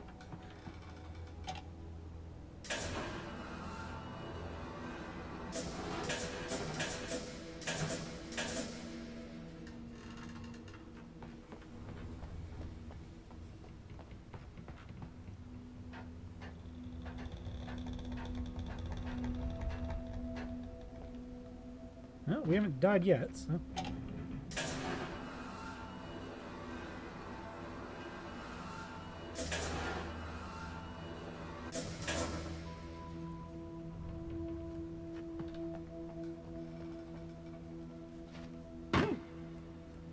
Cool.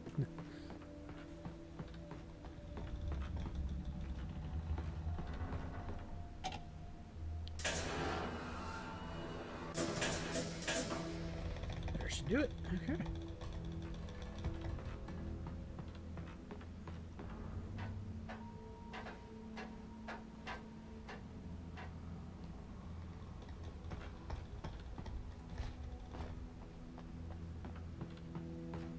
All right, made it.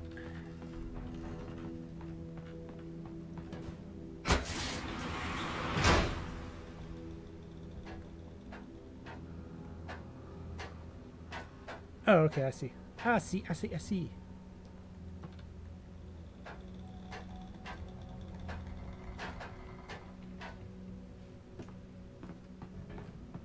Boop.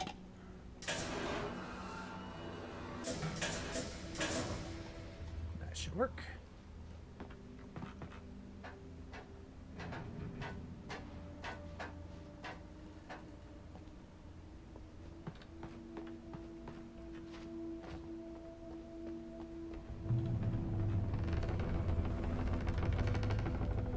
All right, we didn't fall to our death.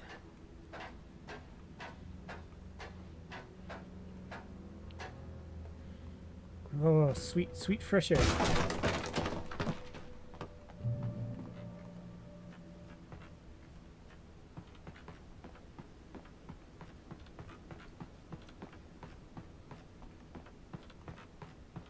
Like there's some stuff up here. Ooh, yes there is.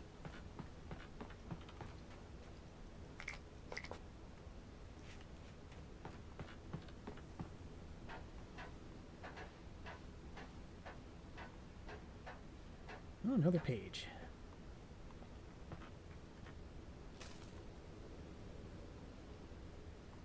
That's Mere Peak. Lightning flashed behind the windows of Cauldron Lake Lodge. Tor Anderson laughed and held the steel hammer above his head. Nurse Sinclair was trying to calm him down without success. Tor grinned madly and shouted, "My hammer's up. Here's a friendly poke from Mulnir, wench." He brought the hammer down with all his might on Sinclair's head. "We're on a comeback tour, baby." Jeez.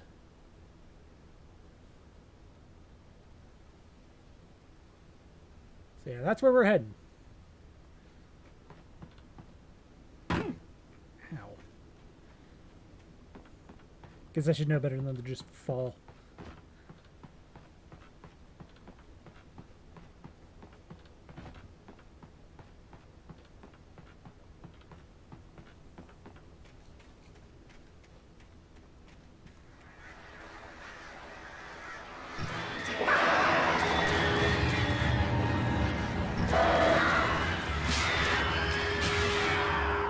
Freaking birds.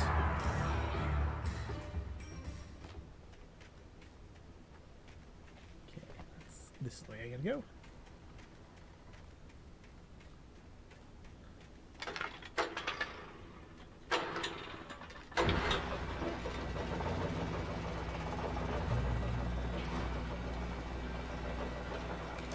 Oh, great. Another cable car. Just great.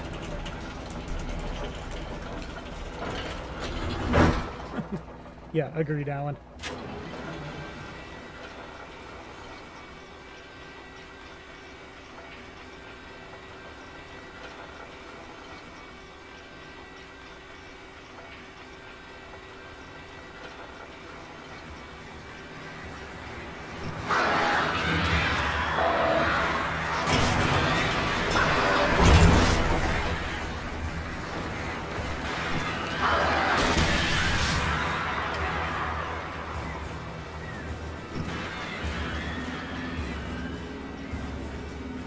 Birds. These birds are awful.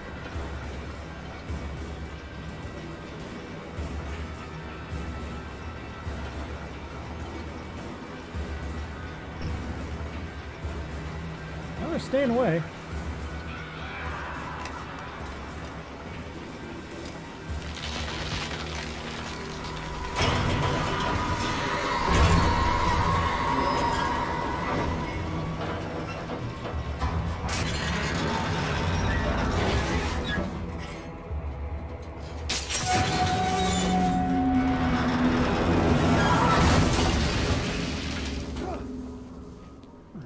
Get out of there.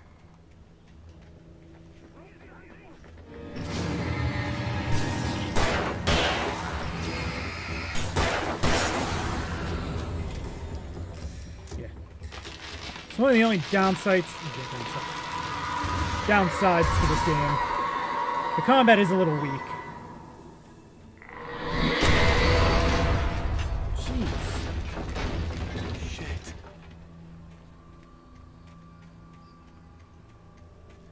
Good thing that missed me.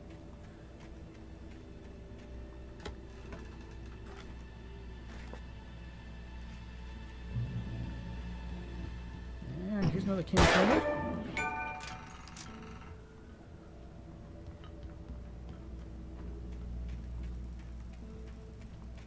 Yeah, for that one you just gotta shoot 5 different can pyramids throughout the game.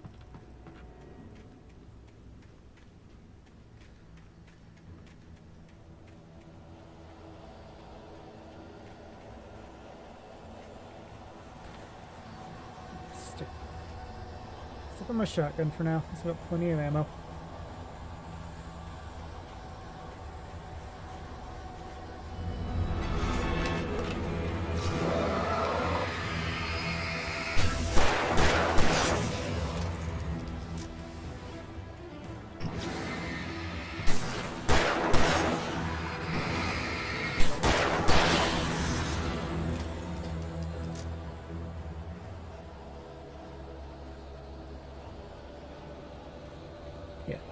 Since it's Halloween, guys, what's your favorite like horror game or movie piece of entertainment?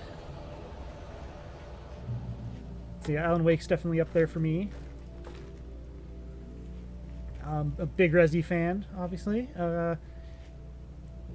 Anything slasher in terms of movies. I love slasher movies. So we got Cauldron Lake, the 8th deepest lake in the world. Cauldron Lake is a caldera lake, home to a volcanic crater. The volcano itself could be considered to be active, but it has not erupted since the volcanic earthquakes of 1970.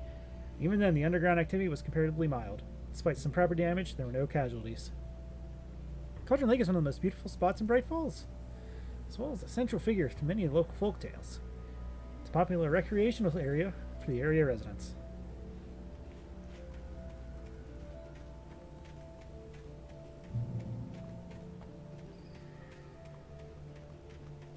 up here.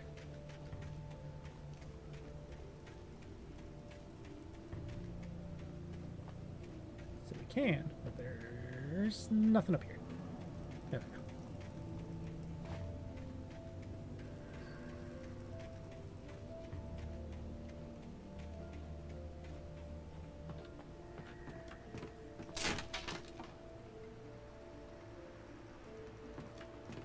Yeah, I'm sure this will go well for me.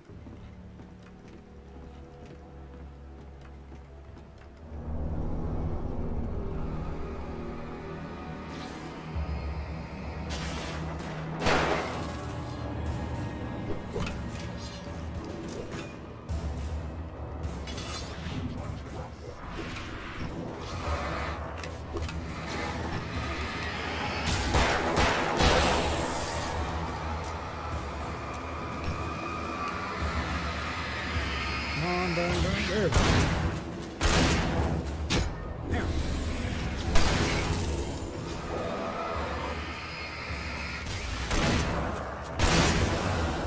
Jick.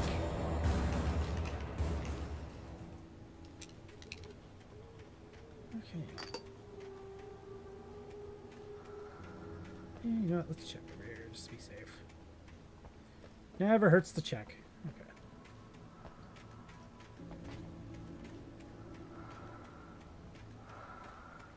So we got another supply cache this way.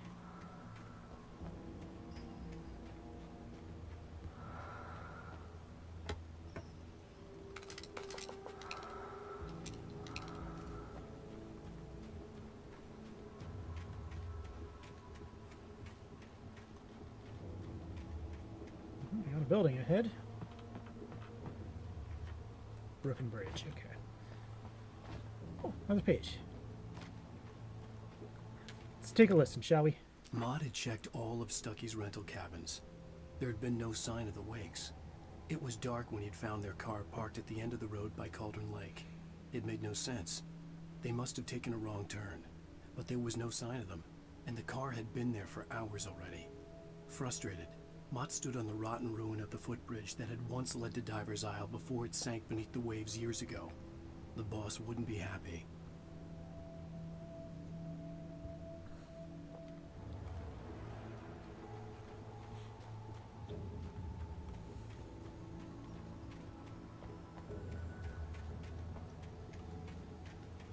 Yeah, man, we're gonna get some weird, like, texture loading issues now.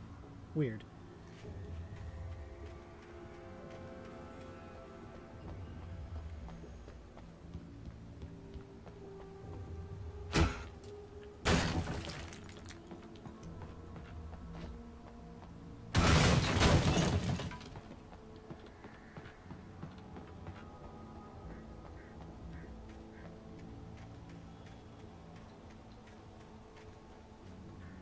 Yeah, I don't want to go down there just yet.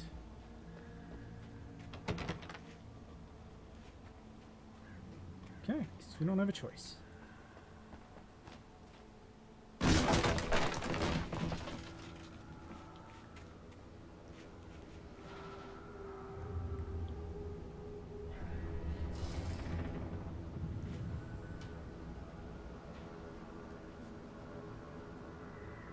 Huh, that's spooky.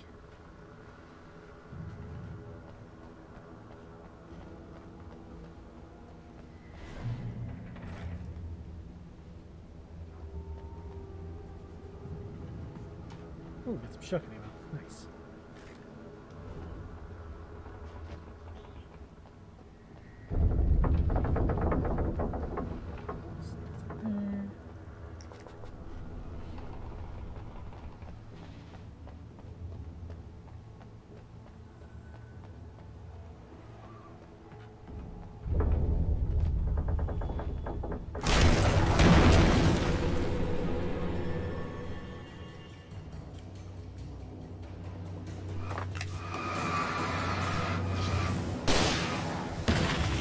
Oh, I missed.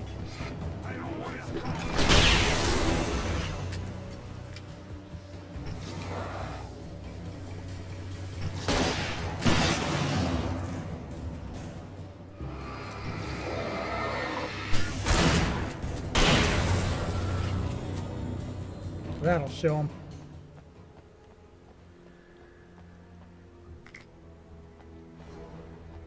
Oh, look at that. There's some hunting rifle ammo. For the hunting rifle I don't have.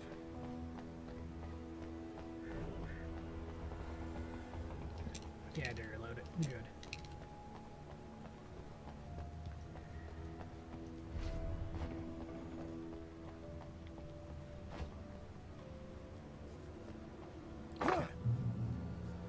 Alright, we didn't die.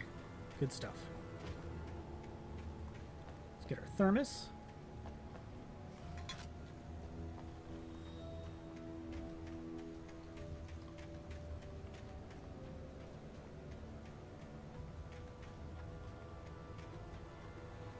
Continue down the road here. I could see Cauldron Lake. I thought I could make out the spot where the island and the cabin had been. There was a light near it. It had to be a boat.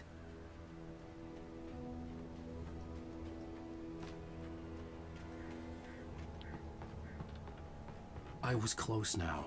I had to get there fast. I dreaded what I would find. That was a sneaky one. I tried to hold on to Alice, but her form melted away. I was losing control. Dr. Hartman stood in her place. I wanted to hit him, but my arms were jelly. He smiled. It was a reassuring smile, and I hated him for it. I had to give you a sedative. Don't fight it. You went through another rough period. Right now, it's very important that you stay calm. We don't want you to have another episode. You're a patient at my clinic. Have been for a while now.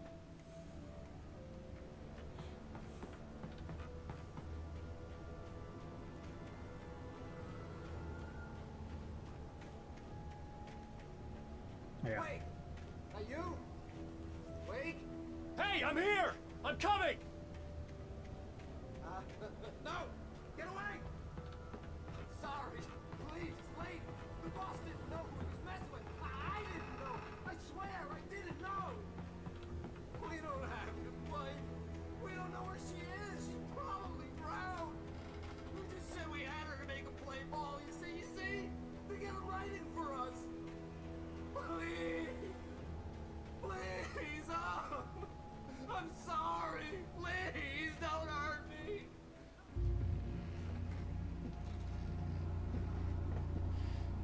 Those weren't good sounds.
That's the end of chapter 3.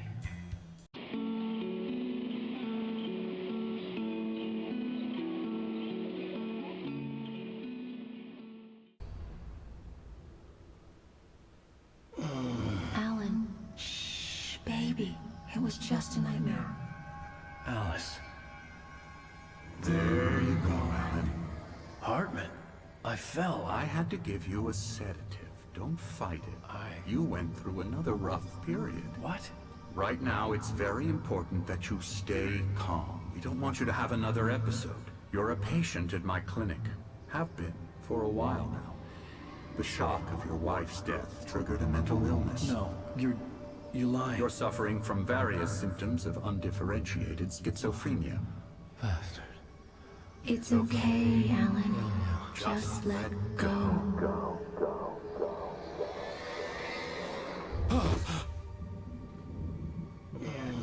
Hartman is not a good guy.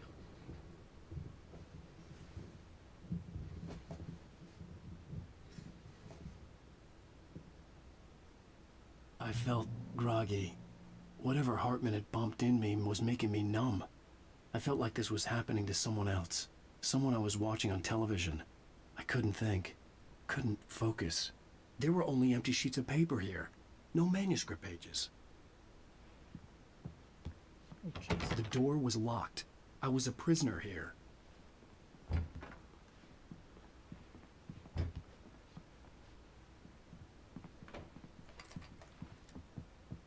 Good evening, Alan. Are we feeling better now? Feeling calm? Yeah. I see you brought your pet gorilla with you. So sure, I'm calm. I get the message. Loud and clear. Why, right. That's the spirit. You're being very brave, Alan. I understand you're confused. I would be more concerned if you weren't suspicious of me. I don't blame you for it. Big of you. Now, why don't you come with me? We'll reacquaint you with my clinic and go over everything you might have forgotten. Little walk and some fresh air? Yes, it will do you good. Yeah, fresh air, sure. This corridor is for patients. Most of them aren't here right now. Jack took them out for a fishing trip, except for the ones who are particularly vulnerable, of course. I encourage creativity as a part of the recovery process here at Cauldron Lake Lodge. I specialize in treating artists. I bet you do. Splendid, Alan. I honestly believe we can get this thing under control if we work together. This way, Alan.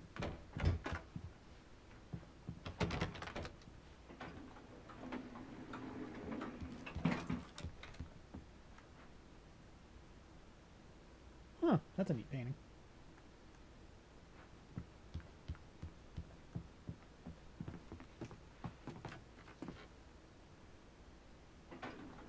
Now, Alan, from past experience with you, I know I need to get right into the heart of the matter as quickly as I can after an episode. So I'm just going to say this. Alice is dead. No. You're in a very vulnerable state until you understand and accept this. Alice drowned, and you couldn't face that. You're suffering from hallucinations, paranoid delusions, unusual thinking, an obsession about light and darkness, a feeling that everything revolves around you, your thoughts and dreams. Your mind has constructed an elaborate fantasy scenario in which your writings are affecting reality. She has been kidnapped, and supernatural forces of darkness are trying to stop you. We go this way, Alan. I wasn't ready for another shot, so I went along with it. He had to be lying. But under the influence of the drug he had given me, I had to fight not to believe his words. It's all in your head. You've been making it up. Apart from the tragic accident with your wife, no one has been killed. Your delusions are just a manifestation of your subconscious mind trying to protect you from the too painful truth. Unless we fight the fantasy, it will return. I know the instinct is to resist me, but think about it.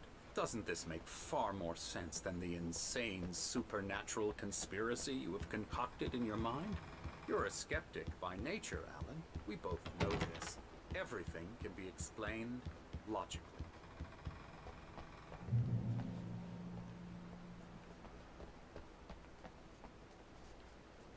Of course, all the doors are locked.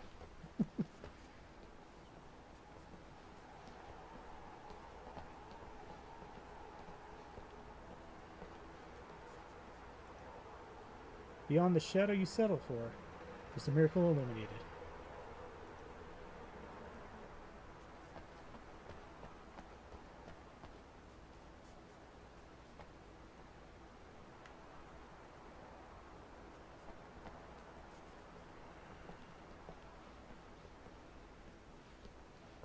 I never get tired of this view. Very inspiring, isn't it? Cauldron Lake spread below us. I could see Mirror Peak on the other side of the lake. I thought I could make out the spot where Diver's Isle had been when I arrived with Alice. Now there was nothing but waves. It seems there's a storm coming. Funny, I don't recall there being a mention of that in the weather forecast. Well, no matter. This way. Follow me. Alan, what I'm telling you is good news. Right now, we're in control. Every time you have a relapse, it gets more and more difficult to resurface from the dark depths of your imagination. Not surprising, considering your profession. Imagination is what you work with. After all your nightmares, this should come as an immense relief to you. If it doesn't, why is that? Because I'm lying? Or because you don't want to admit that you're not well? It's It's probably very 'cause he's natural drugging me. for you to think of me as your enemy. It's part of the I illness. let him talk. After all, Hartman I'm the obviously one trying loved his to own bring you voice. out of the His world words you've echoed constructed madly for inside my head. But I I can't dug my do nails it into the by palms of myself. my hands to stay You need focused. to work with me. Once you accept that, we can begin the journey towards your recovery. Come along. Let's go inside.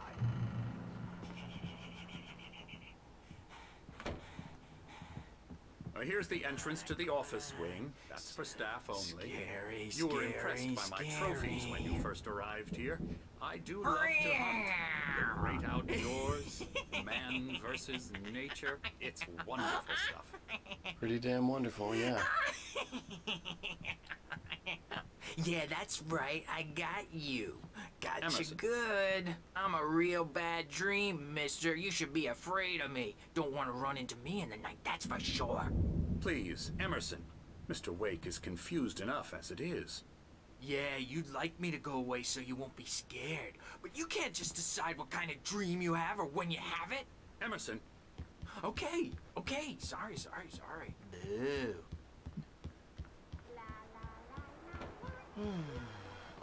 Oh, hello. I've painted you. Okay. I was just struck by inspiration a couple of days ago. Dr. Hartman wanted me to paint landscapes, and that's what I was doing. But now I've been doing these things, a lot of them. The images just keep coming. Dr. Hartman likes them. He has them in his office. Yeah? He's very proud of me. He says I'm getting much better. I think I'm getting better. You sure are, buddy.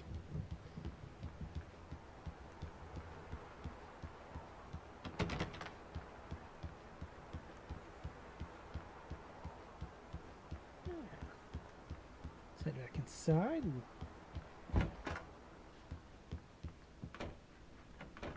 Now, you might have noticed the typewriter in your room.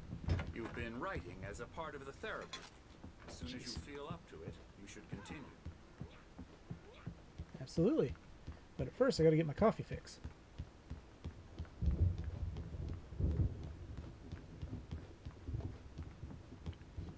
Yeah. Oh, here's another QR code if you guys want to scan that. That ties into stuff with the game.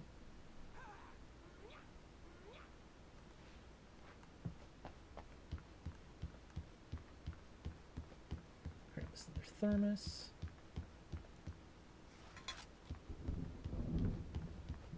Let's head back downstairs.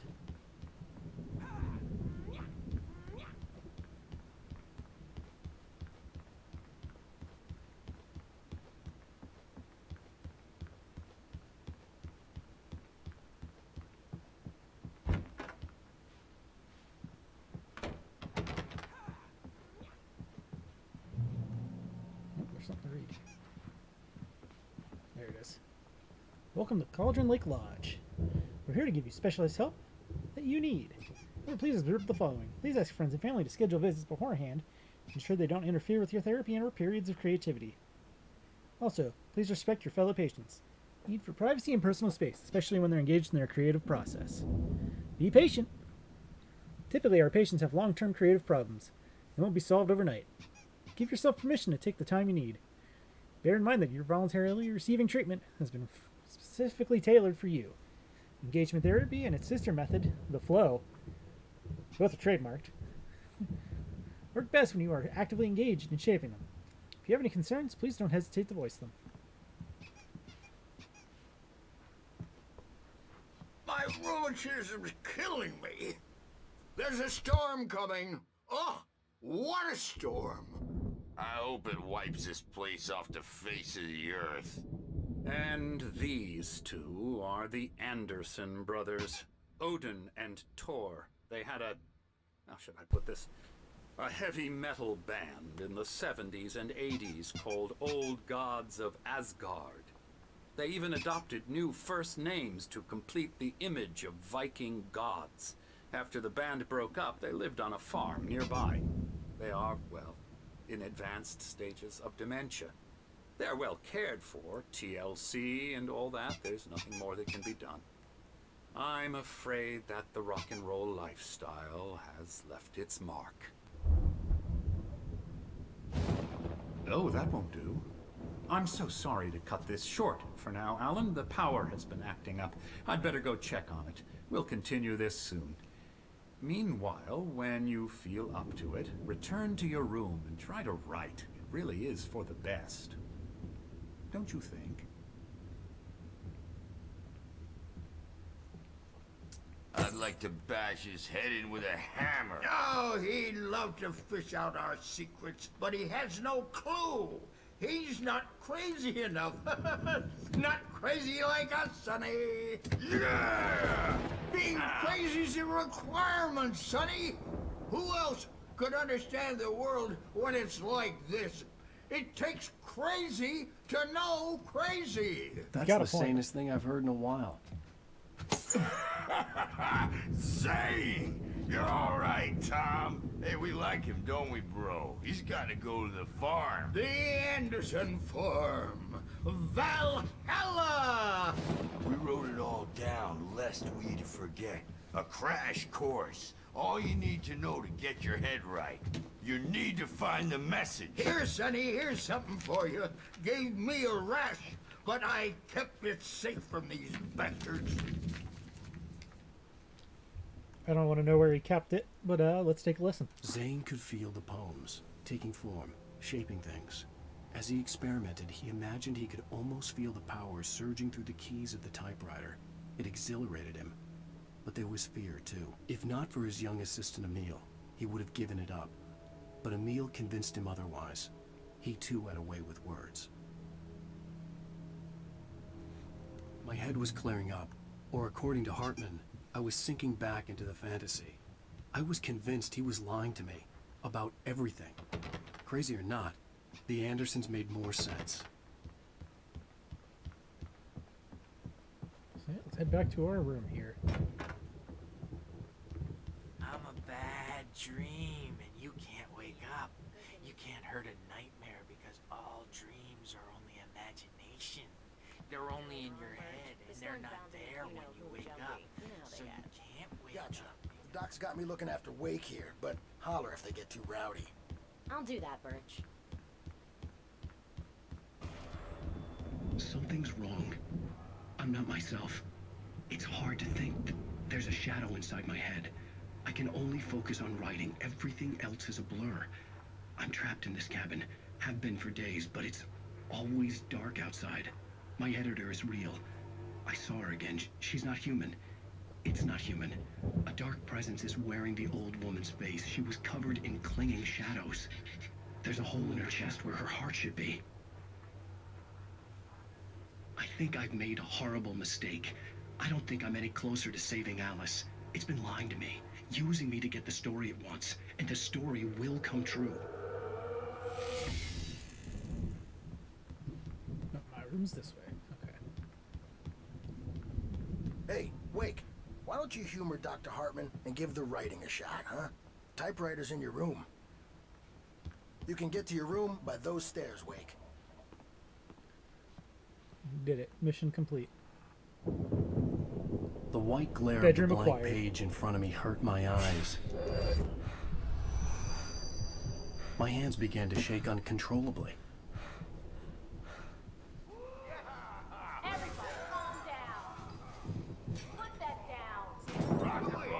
I'd like to get my hands on a cool typewriter. Hey, Wake, you stay here. I'm gonna go see what's up. You just keep doing what you're doing. Be cool, okay?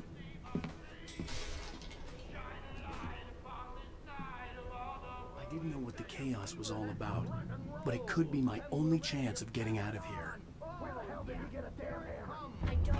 Here's a friendly poke from Mjolnir, witch.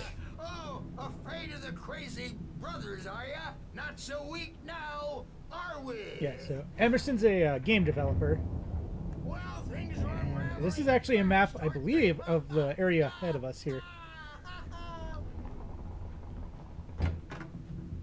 It's my store. I'm taking it. We're out a comeback door, baby.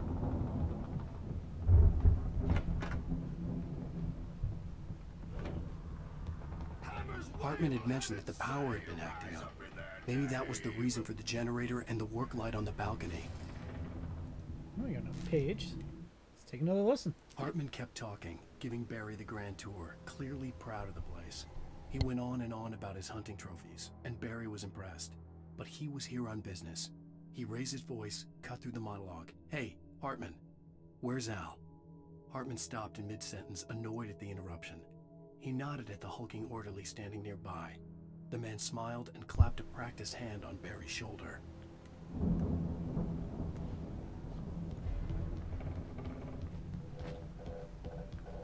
Sinclair looked bad. That wasn't a love tap. The crazy old fart hit her hard. If she was one of Hartman's goons, she had it coming. I could get the key to the office wing from Sinclair. I had to get to Hartman's office. He had taken all my manuscript pages. That's where he'd been keeping them. Time to pay the piper. Maybe you could come out and beat our wrinkled adult diapered asses first, since you're so comfort. The markings on the tape said they were recordings Hartman had made at the sessions with his patients. I saw Alice's name on one of them. For a moment, I couldn't breathe right. Oh, we got another page, so we'll take a listen to that. Hartman wasn't happy. Maud could see it in his eyes. He quickly lowered his own. He had made a mess of it, and he knew it. The shame of failure was hard to bear. He hadn't expected Wake to say he needed more time, and he blurted out 2 days, less than Wake had asked for to show him who was in charge. But that wasn't part of Hartman's plan. We'll take a listen to the tapes here. Now, Mrs. Wake, can you tell me about Alan's problems? He's more and more out of control all the time. The parties, he's so angry all the time. He's getting violent. Do you mean with you? No, not with me. No, never. Sometimes I almost wish Alan would take a swing at me, because at least that lead to a conversation he couldn't just march out of. But no. Alan doesn't really sleep. And the work, well, he's not writing at all. He sits there for hours and just gets more and more frustrated. And I can't talk to him. Yes. Tell me, Mrs. Wake, what would you say to him if he'd listen? I don't know. I want to say, I look at you, and it's not you. Just some stranger who resembles you. Looking out from behind your eyes, and I don't like that guy much. And now it's all gonna go to hell. But you don't ever say this. No. I've tried, but he's not listening. He's too deep in his own problems, always going on about something else. I'm so afraid I'm gonna lose him, and we're not even talking anymore. He doesn't let me in anymore. He just keeps me in the dark. I'm so alone here, even when he's home. Please help me, Doctor, because I'm at my wit's end. Well, if you can just get him here, I'll absolutely do my very best. Yeah, but Doctor, you need to be careful with him. He's not just going to listen to you and cooperate. He's the most stubborn man I've ever met. Well, I'll be sure to bear that in mind. Hearing her voice, what she was saying made me happy and sick and guilty all at once. Worst of all, I recognized the words. The phone call from her. It had been a cut-up of this. Just a recording. The photo on the wall caught my attention. In it, the clinic staff was standing outside the lodge. I knew the man next to Hartman. He was the kidnapper. Hartman had been playing me all along. Yep. Everything Hartman's been doing has been nothing but a lie. I'm gonna sue your crazy quack ass, I swear! Barry? Al, about time! Barry, man, am I glad to see you. Sorry, Barry, I need my We coffee. need to get to Hartman's office. It's right next door. You okay? Yeah. I mean, no! The cops found me at Rose's trailer, but they didn't hassle me too much. I'm obviously a victim in this, and I demanded to be treated as such. Or else I'd sue their asses. Speaking of asses, that Fed gave me a real hard time, but I had no clue where you were. That guy's crazy, Al. But he let me go, and then I get a call from Hartman, that son of a bitch, who tells me you're here, and I should come pick you up, but when I got here, 2 goons clobbered me and stuck me in there. What's with the cutout? I stole it from the diner to piss off Rose after what she did to us. That'll teach her. Yeah, that's a harsh punishment. Come on, pal, we gotta get going.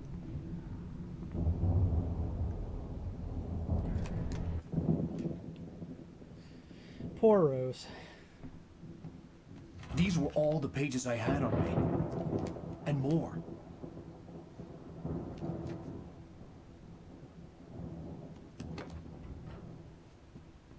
Alan, please. You're sliding back into the... Tell me one more lie and I'll shoot you in the face.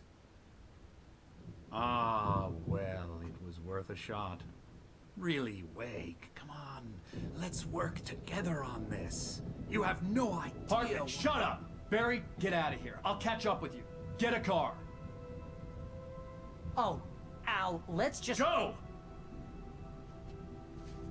Wake, listen to me. This is a mistake. Don't you see? Together we can create something absolutely wonderful. With your ability and mine.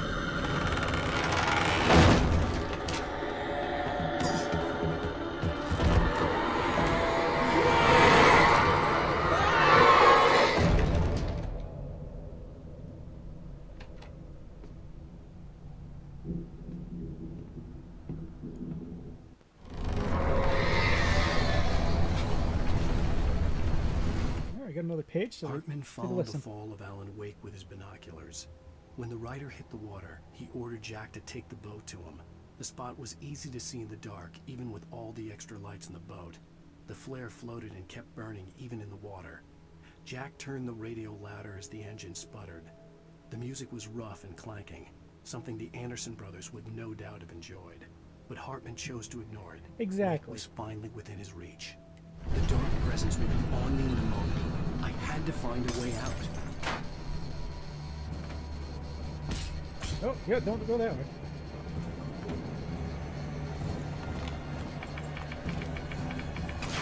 Yeah, we're from this era of game where we have to mash buttons.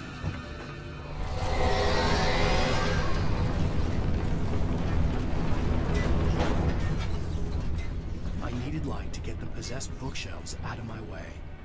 Upstairs, hit the generator.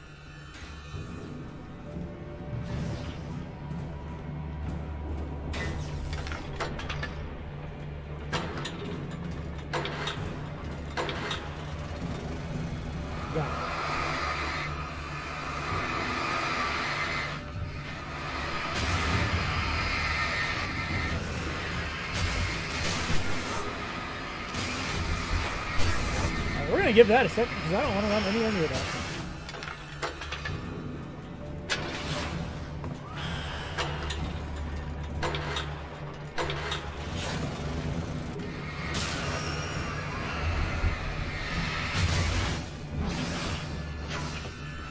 Okay.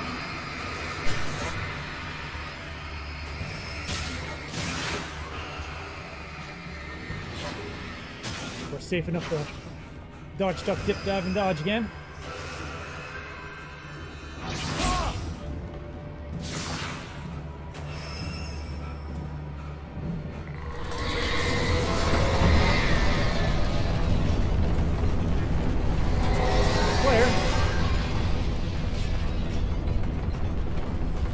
Better than nothing.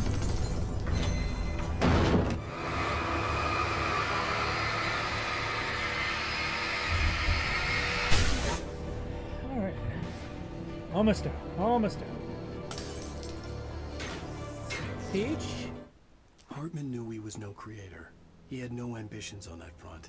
And he certainly didn't want to end up like every artist he had worked with here, damaged in ways that were hard to describe, or worse. It was enough for Hartman to maintain creative control and provide direction, to be a producer. That was what most of these people were in need of anyway. Of Of course, suitable subjects were few and far in between.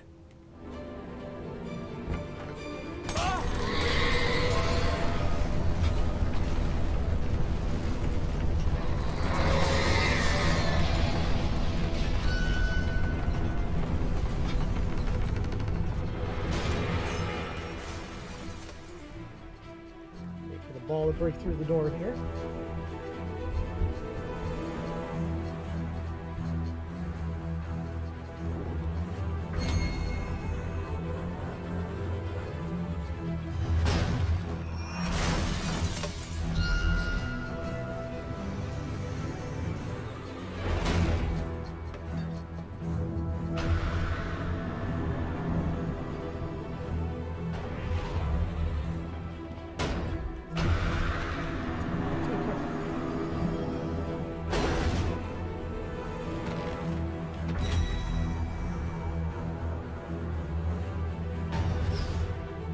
Oh, it figured it out. Okay.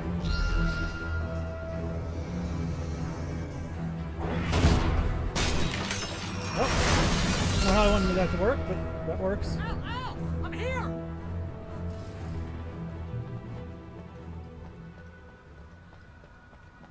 Oh, thank God, Barry. But the gate's locked. You're gonna have to go through the hedge maze over there. Barry, I don't have a light. Take this, Al. Thanks, Barry. God! Look at the house, Al! Look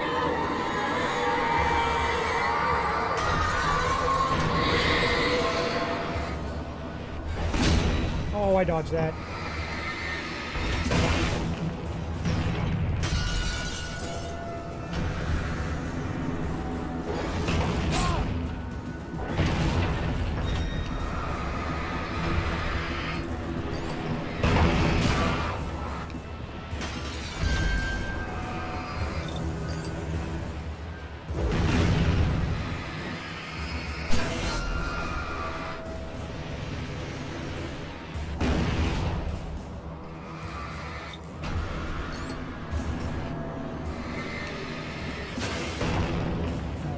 Come on, Al! We gotta go! It's not much of a maze! I made it through easy!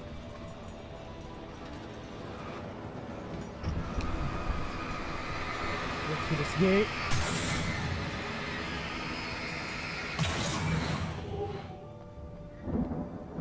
Alright.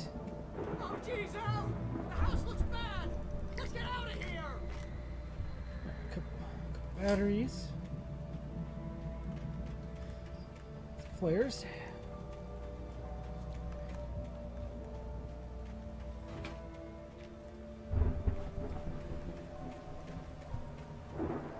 Al, hurry up! I can hear those evil guys moving around!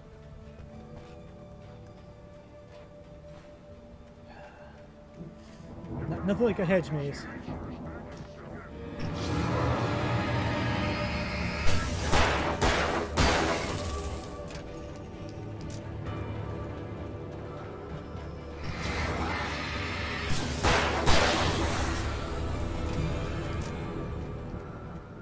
Yeah.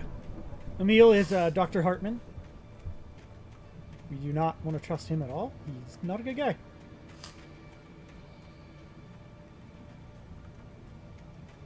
Okay, so nothing there, so we must go this way.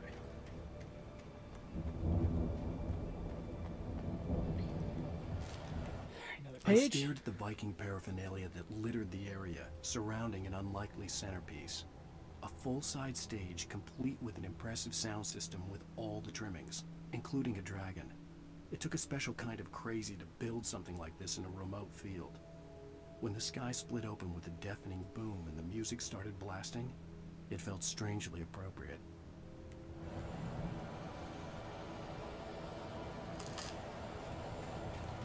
Al, be careful! I can see them moving around! They're coming for you!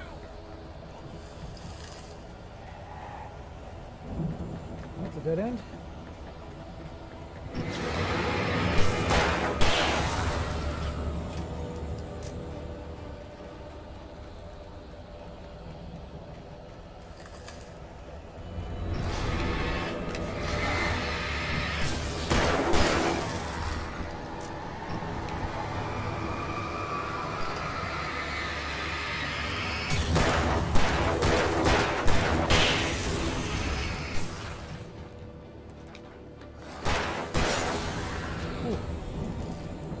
one shot. I think that's, yeah, that's where I came from. Okay.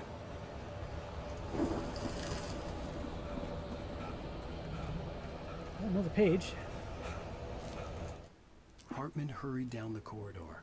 He had disliked leaving Wake when he was surely at his most susceptible to therapy. But this was not an ordinary storm.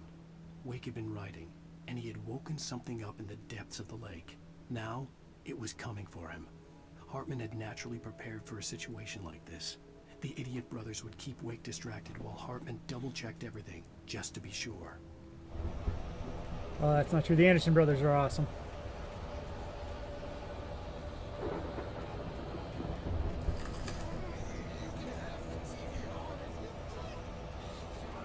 Some ammo.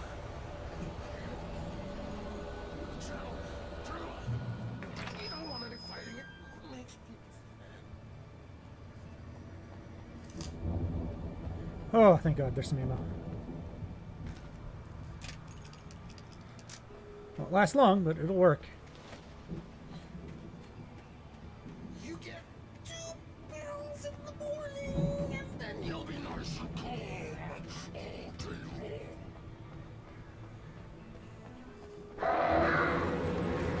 You get 3 pills in the evening. You sleep like a baby.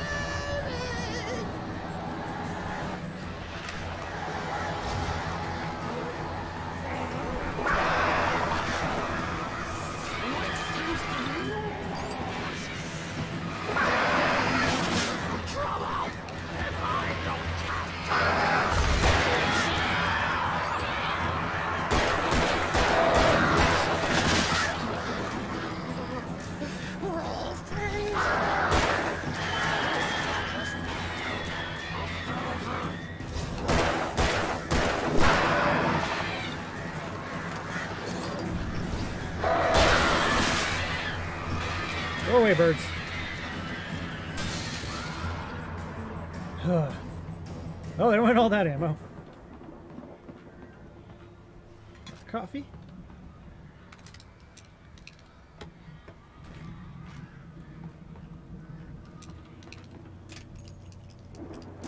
Man, I don't think the game's set on normal. This feels tougher than normal.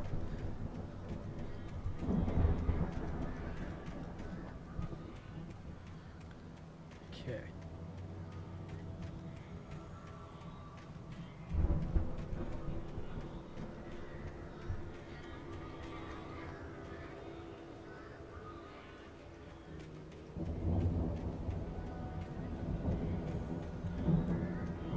And, ooh, shotgun.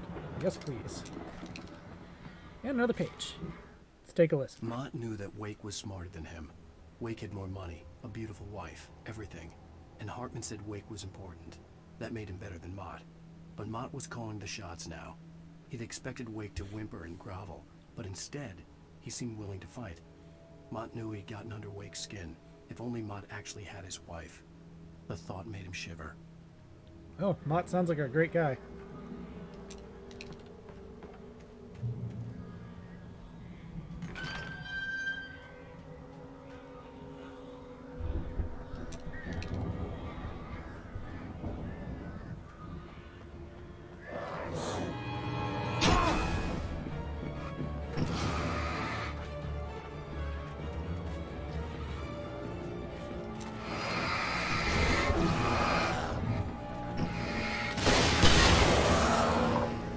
Worth it. All right.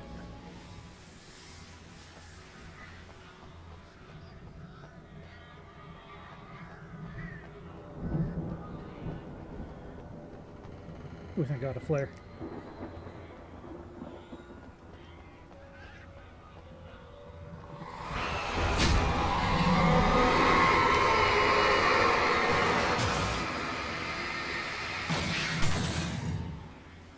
Too bad you can't like pick the flares up and like run with them for a little bit. That'd be cool. Another page. For the moment, Barry was just glad he had survived the fall.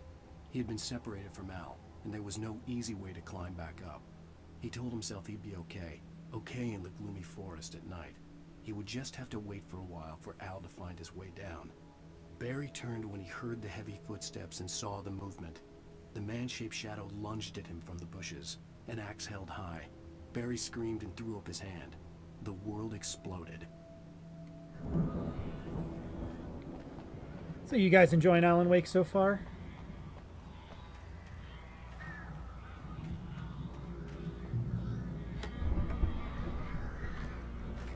I say it's not the most exciting game in terms of action, but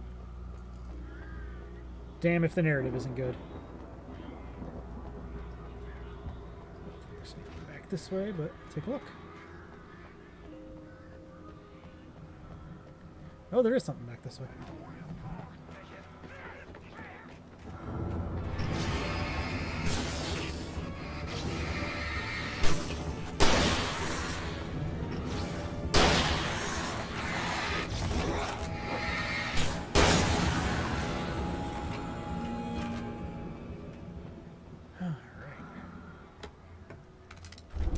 Good, perfect. That'll come in handy. Okay.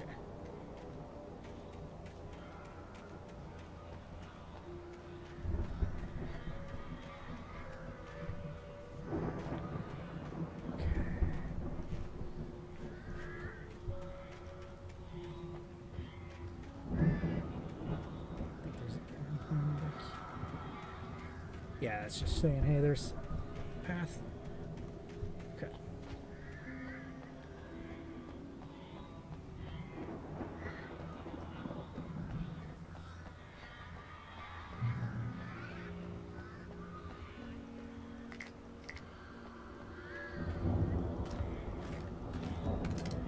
Restock. Grab that coffee thermos.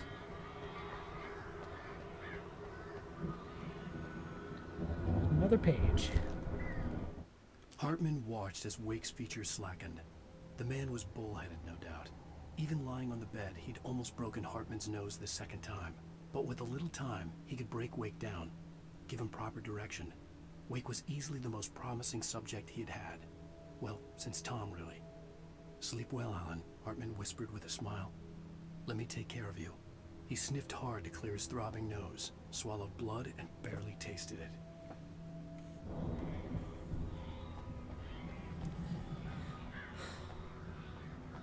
Yeah, Hartman's a prick.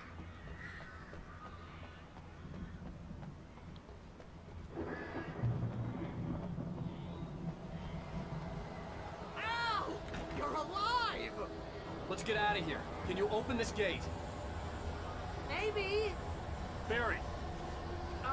Well, I slammed it shut when the nasty showed up, and the key fits kind of loose in the lock, so, I'll find it. Don't worry about it. Oh, time to fight Shuckles here.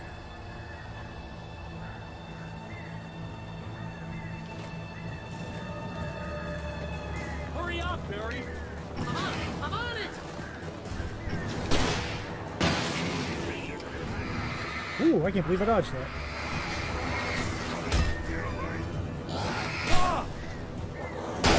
I'll be here. Just hang on.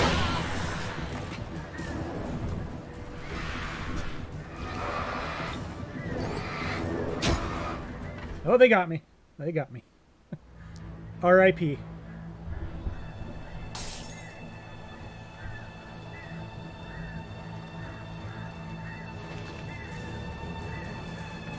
Hurry up, Barry. I'm on it. I'm on it.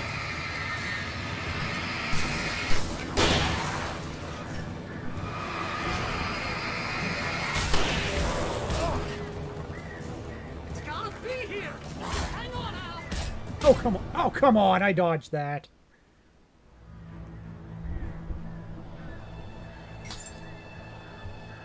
Thanks for the help, Barry. I appreciate it, buddy. Hurry up, Barry. I'm on it. I'm on it. Ah!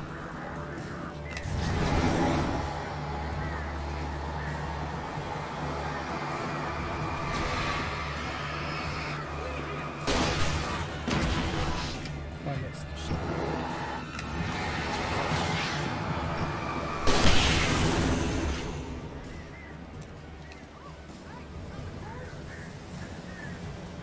Oh, good. I'm glad you found a quarter, bud.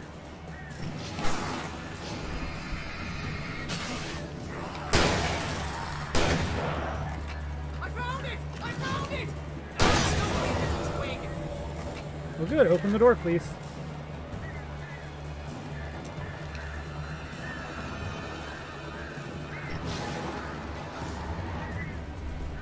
Here it is! Al, I found the key!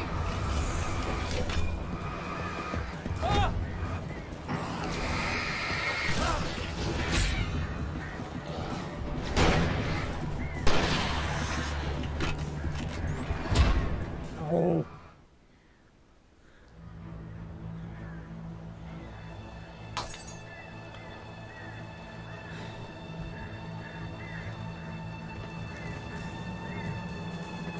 Hurry up, Barry!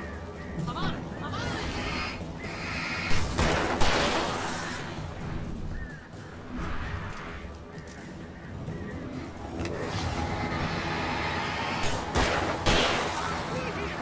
Hang on, Al!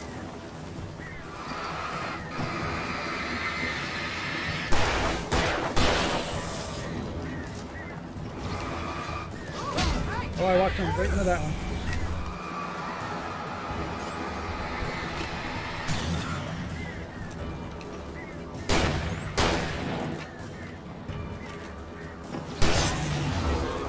Ooh.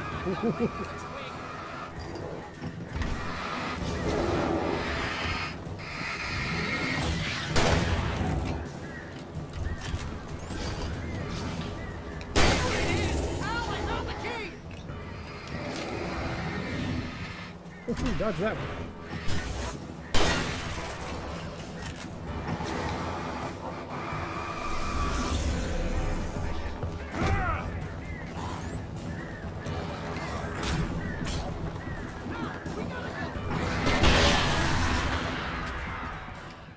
Oh, finally.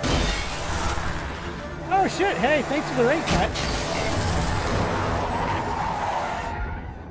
Al, please tell me we're headed for the nearest "You're now leaving Bright Falls. Come back soon" sign. We're going to the Anderson farm. I knew you were gonna say something like that. You know what? You owe me big time for this. When this is through, if we make it, I don't care what anybody says, I'm done with darkness. You're gonna buy me a tanning bed as a gift, and I'm gonna live in it.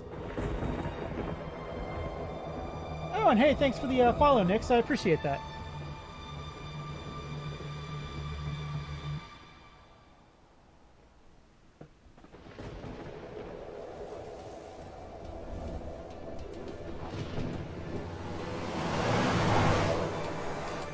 The cutout is integral to the story. He has been through a lot, and he deserves to be saved. You are by far the craziest. But maybe that's inevitable when you deal with crazy stuff like this. It helps. This is happening, Barry. Alice, they never had Alice. She's trapped in the darkness at the bottom of the lake, but she's not dead. Al, how can you know that? I know, Barry. I can... Al, No, listen. I can bring her back. I can find her. There's something special about this place. The lake, it does something to the works of art created here. It makes them come true. But there's a catch. The dark presence, whatever that thing is, twists it to its own ends. That's why all of this is happening. It's using my manuscript to take over everything. Al, I believe you. It happened to Thomas Zane before, it happened to the Andersons. I believe you. Crazy or not, you're not delusional. Weird shit's going down. That's a fact. I'm on board, man. I'm with you. The Andersons knew about it, but they were too far gone to tell me with all the drugs they were on. But they wrote it down. There's a message somewhere at their farm, Barry. We just need to find it. Look out!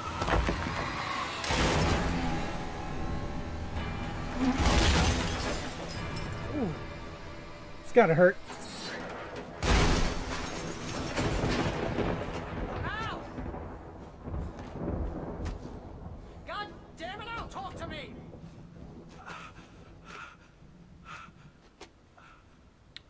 That's the second car crash Wake's been involved in.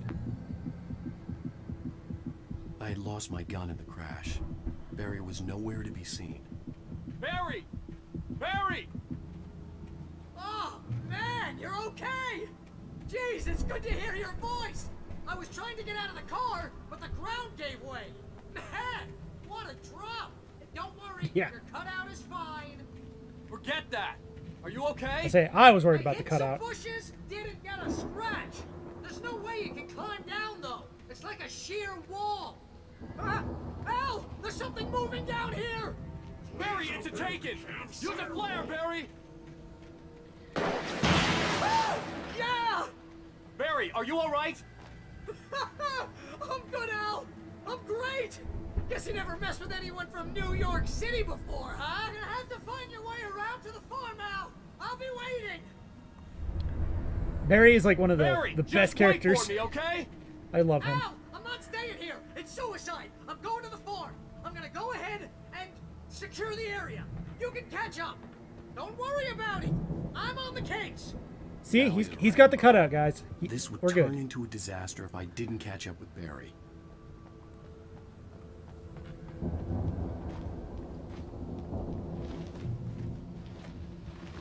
Now, let's see if we can make our way to the farm.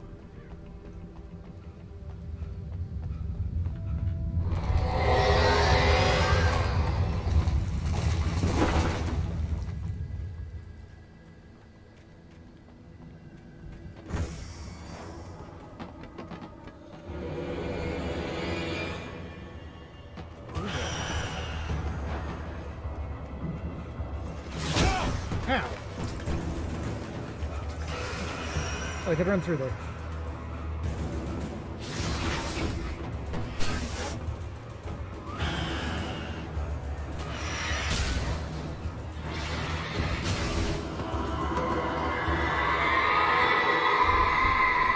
Just want the manuscript page. Please stop throwing barrels at me. Thank you.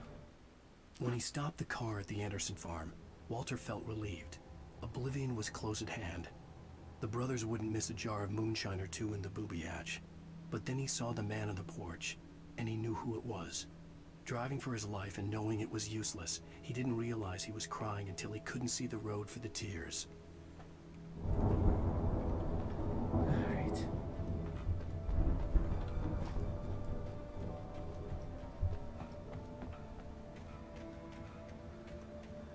Looks like another thermos over here.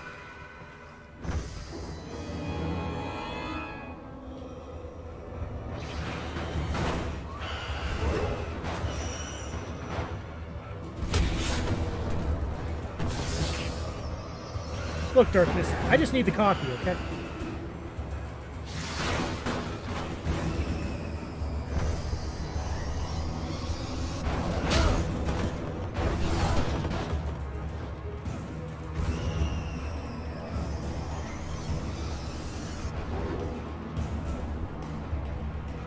Come on, Alan. Move those rider's legs.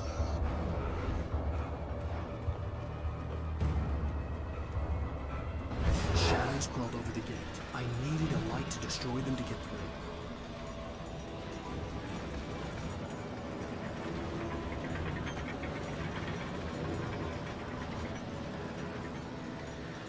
Okay.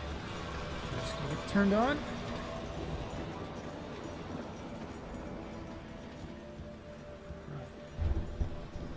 That must be up top. Okay.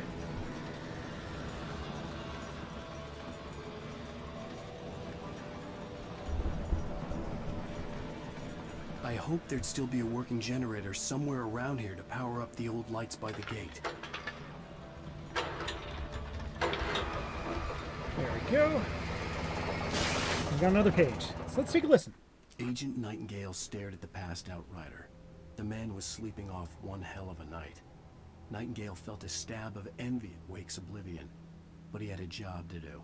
He put the gun to Wake's head and almost became a murderer. His hand shook and his throat felt tight and dry. Biting his teeth, he tried again to pull the trigger. He lost the nerve. Wake stirred. Nightingale would have to settle for an arrest.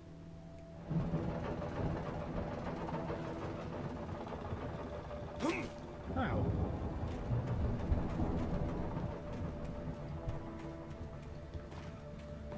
I could sense the movement in the woods ahead. Oh, Facing thank the God, enemy flashlight. without a weapon was dangerous, but I had no choice. Trust no one in the dark. Agreed.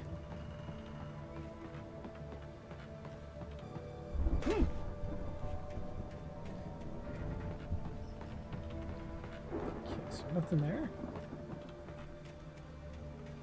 Well, at least we have a flashlight, so that's better than nothing.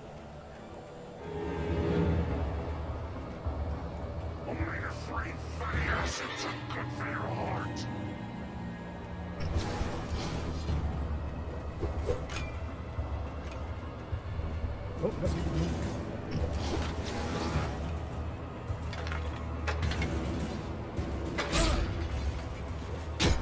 Okay, pick up the batteries.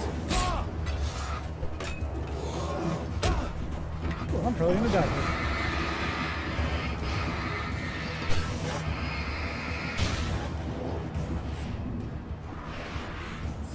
Wire them back a little bit.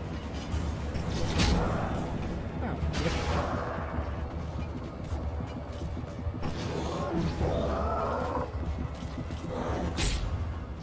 okay. Ow. Jeez. I could sense the movement in the woods ahead. Facing the enemy without a weapon was dangerous, but I had no choice. So I shouldn't have turned around. Okay. So we're just going to book it for that generator.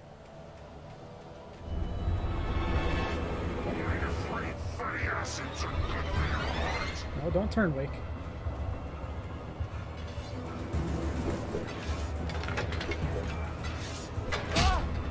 Dick.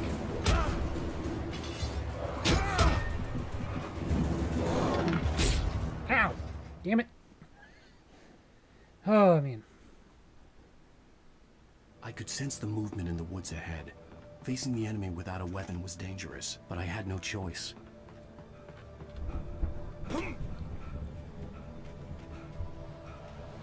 Let's try this again.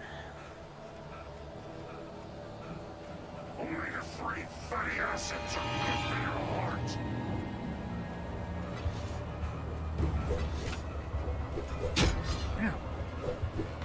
Alright, screw it. We're just gonna run.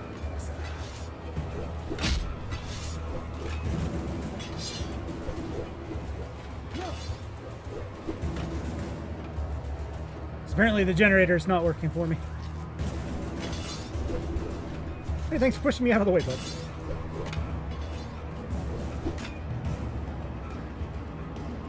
Whew. Made it. Alright.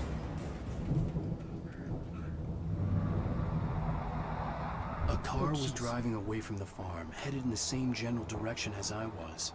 For all I knew, it was Barry, caught in the consequences of leaping So yeah, before. said it before, I don't know what it is with this game and Ryzen CPUs. But that's the only information I can find that kind of puts together why it does that streaking and screen tearing like that.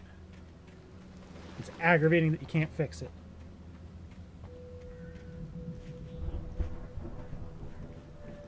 Ooh, we got the heavy duty flashlight. Yes, please. Some more batteries, some more coffee.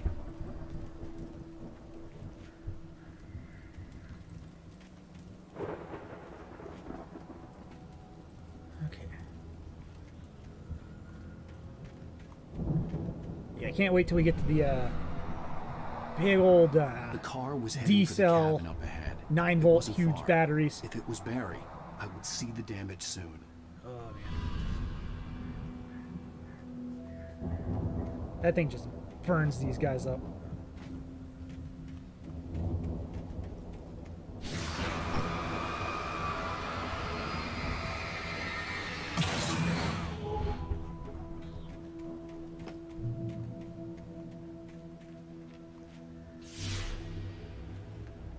I'm trying to deliver each page to the right time and place. I'm trying to show you how the story goes. He's trying. He's not doing a good job. I had seen glimpses of the light before. I had seen it in my dream. It was a strange spaceman or a diver in a bulky suit. He was the one who'd been placing the pages on my path. The dark presence followed the choreography laid out to it in the manuscript, growing stronger and stronger, moving like a storm from one scene of destruction to the next. But it was still bound to follow the story and chained to the dark place it came from. When the story reached the end it longed for, it would finally be free. Alright. Get some flares at least. Looks like we got a couple bear traps here. So we'll have to weave our way through these. Ooh, that one almost got me.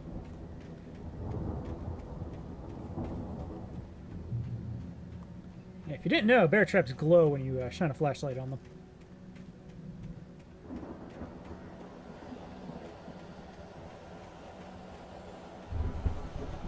I got another page.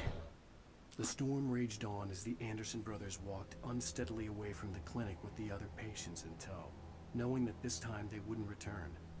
The darkness around them seethed with horrors, but Tor and Odin were unafraid. Their eyes glinted with guile.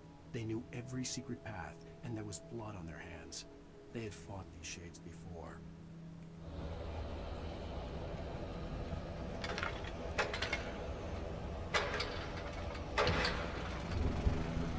Alright, we got a gun now. Someone had left a gun behind. Now I had a fighting chance of reaching the farm. Let's see if we can hit that thermos up there.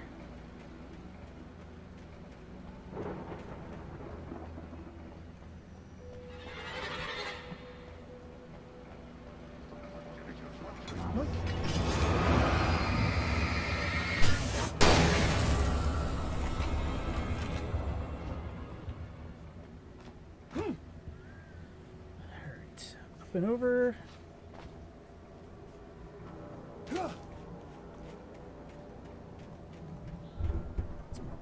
Looks like we got some more bear traps.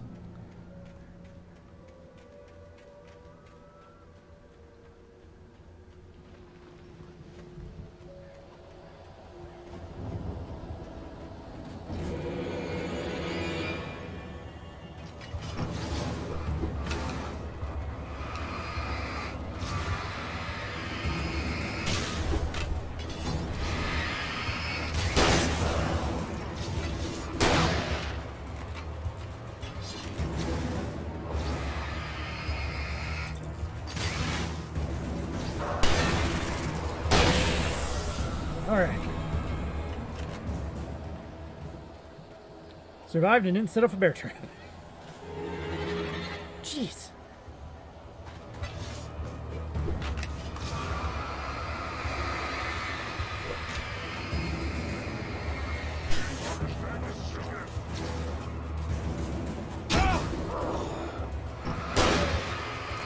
Oh, that's cool.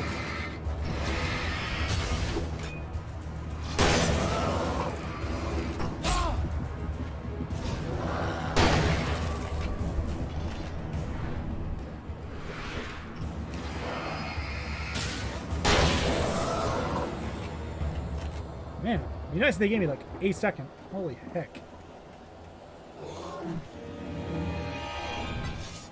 Ooh, that was a good dodge.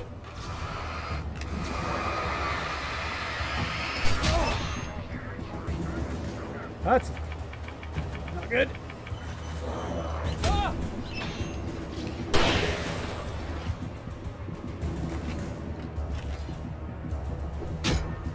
Oh, come on.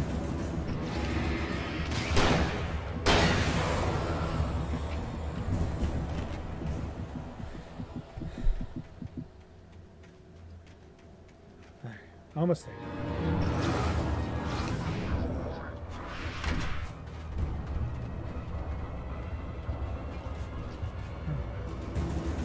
Safe in the light. Safe in the light. I could see the car, but there was no sight of the driver.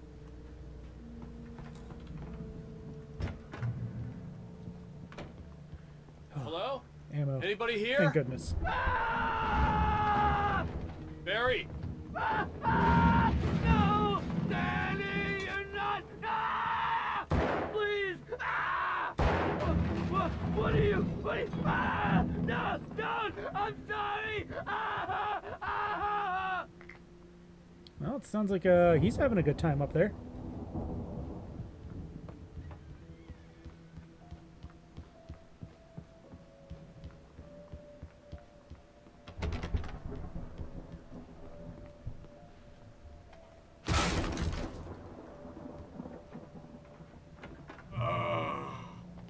I know you. You were in jail the other day. I went the farm again. For the moonshine, you know. It makes you see. They're not gonna miss it. They're in the loony bin. My buddy, Danny, I lost him. Something's gone wrong with him. It's not him. Like a real bad follow-up to a real good movie. The best friend's suddenly the bad guy who wrote this crap anyway.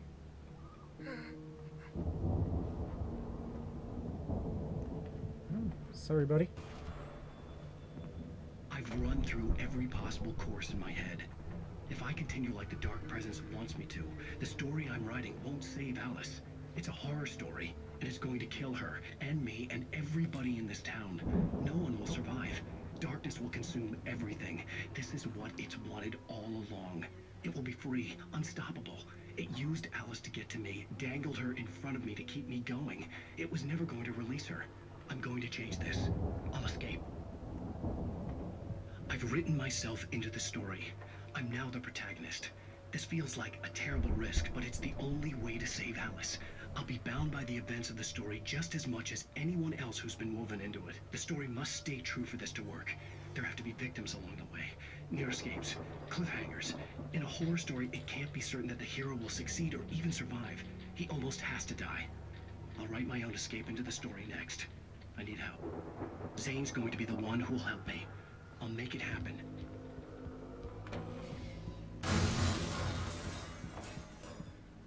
Farm animals are nuts!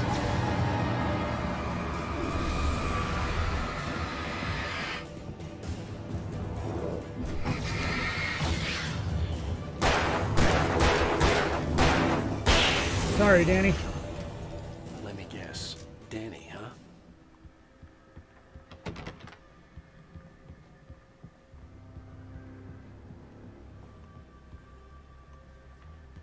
The farm was still a good distance away. I'd need a car to get there fast.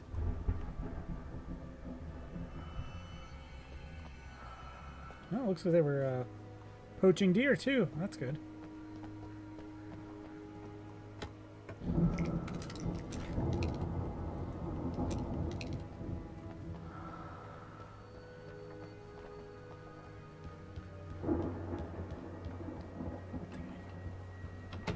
Yeah, I can't go up? Okay.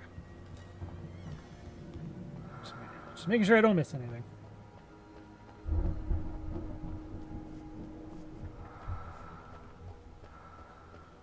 Alright, time for some driving.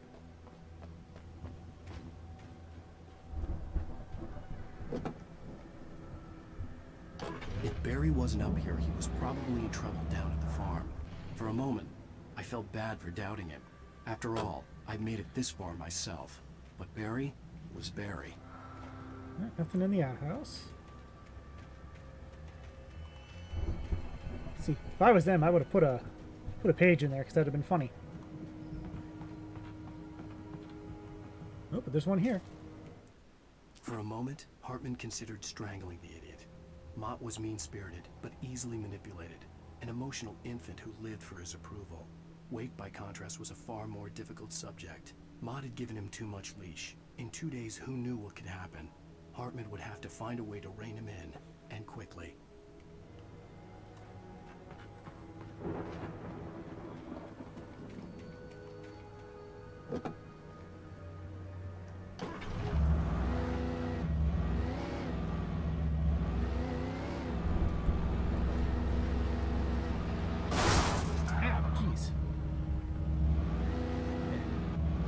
Driving is not this game's strong suit, that's for sure.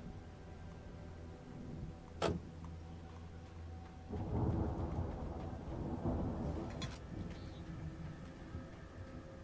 that's just a tree branch and nothing else there. Okay.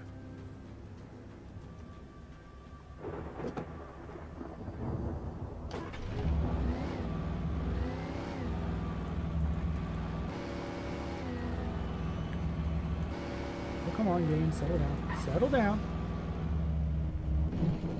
Okay, I'll get out of the car. Jeez.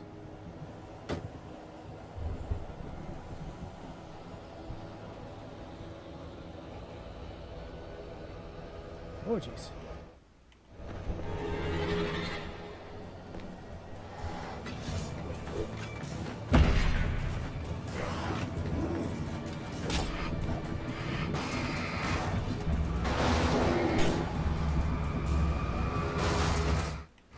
I'm sorry, I don't know why it's deciding to freak out all of a sudden.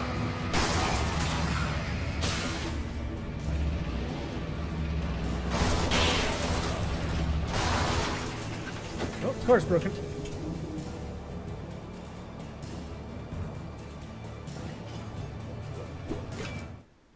Let's give the game a second to calm itself down. I don't know why it decided to go crazy all of a sudden.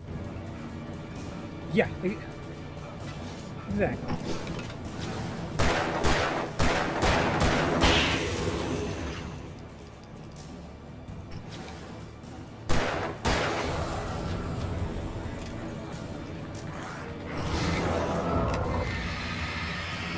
So apparently, as long as they go somewhat backwards, it doesn't go too insane.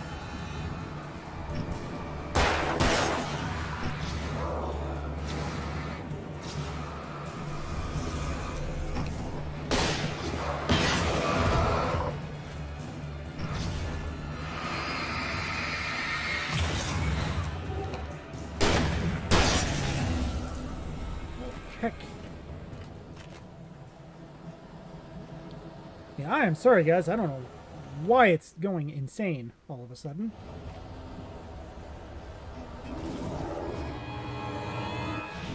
Okay, let's see if we can just book it. 'Cause apparently the game does not want me going that way.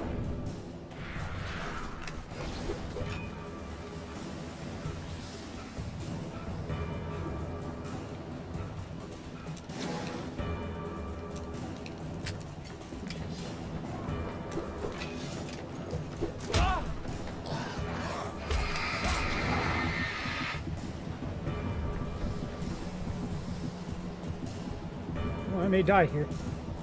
That might actually be for the best.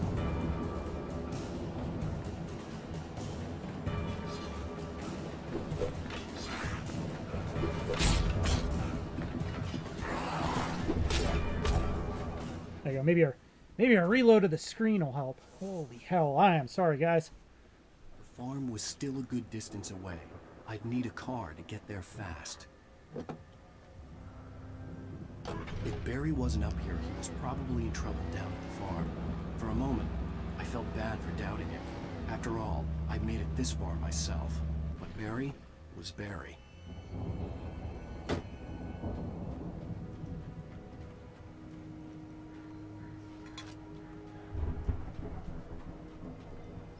So yeah, it's going to explore a little bit, but I don't think we're going to do that now.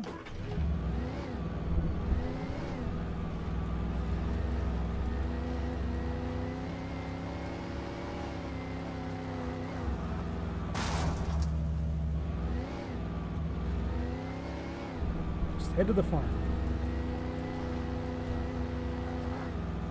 Before the game has another conniption fit.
Okay. Well, now that we're through that nightmare.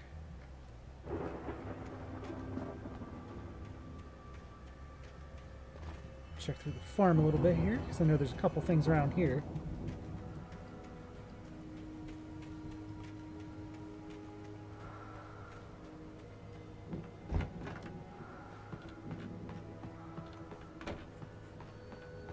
Nice supply cache.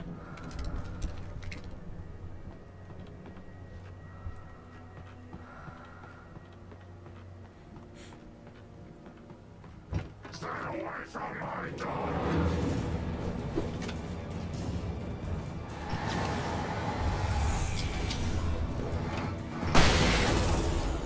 Nope.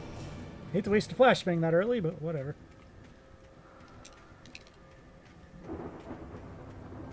Worth it.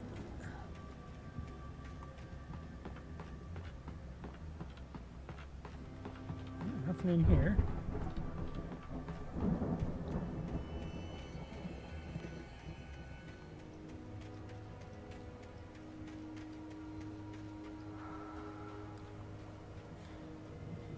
Yeah. This is probably one of my favorite parts of the game here. This is really cool.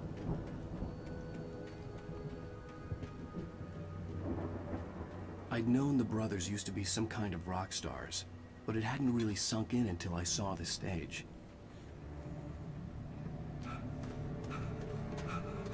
Ow! Run! Incoming!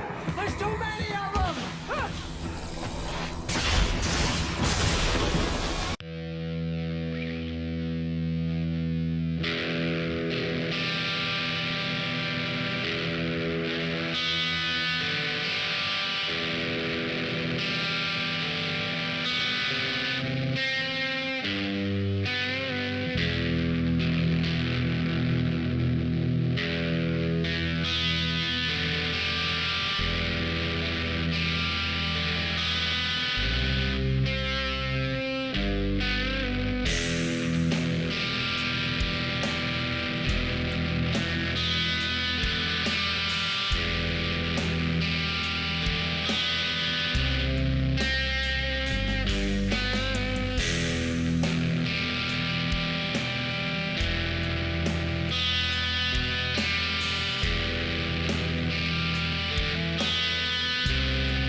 All right. Rock and roll, baby.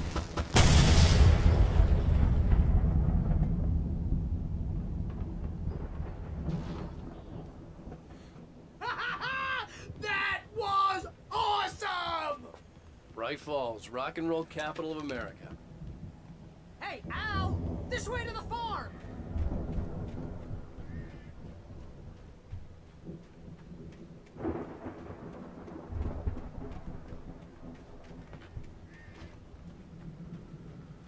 Oh, there's a manuscript page over there. That's a good one. He did that one well. Deputy Mulligan tuned Thornton's chatter out. He didn't think writers were particularly useful people, and a huge manhunt for one struck him as idiotic. Certainly not worth the missed opportunity for coffee and pie. It wasn't even clear what the man had done, except run from them at the trailer park. Mulligan knew he wasn't alone. The sheriff's patience with the Fed was running out.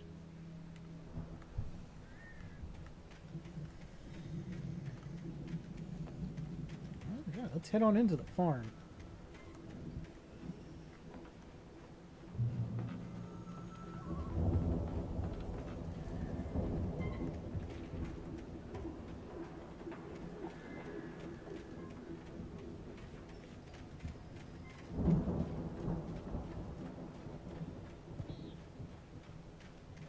See, bestseller? No reason to worry. Your cutout's good as new, right where I left it.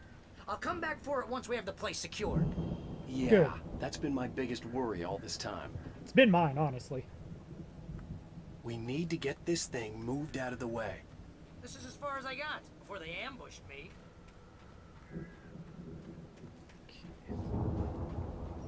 Got a ladder. I want to check around the backside here.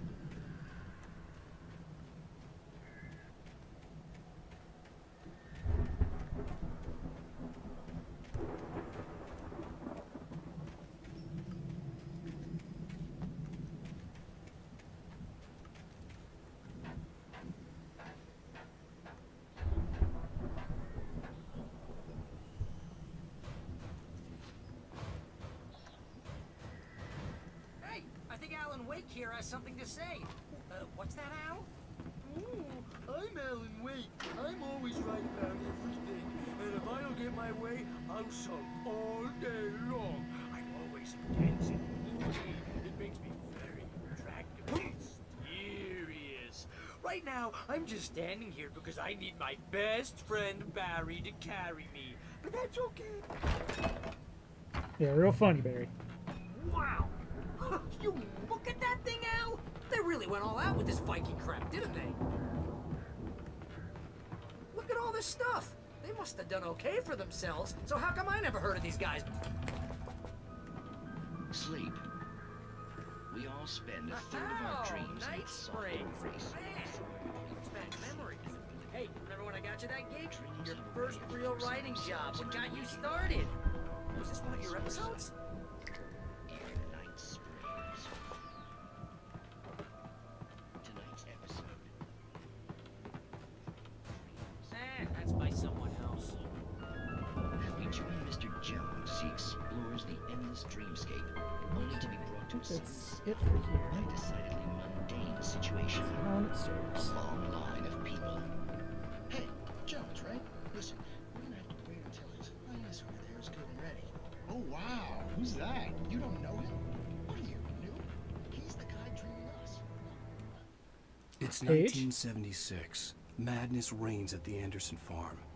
Contrary to all logic, the headiest ingredient of their moonshine is unfiltered water from Cauldron Lake. The Andersons feel like gods. Odin can't stop laughing. He contemplates cutting his eye out. Tor runs across the field, naked, shrieking, hammer in his hand, trying to catch lightning. Their songs have power. Something ancient is stirring in the depths, coming back. The Viking boat looked imposing, almost like a battering ram. It'd be a shame if somebody used it as such.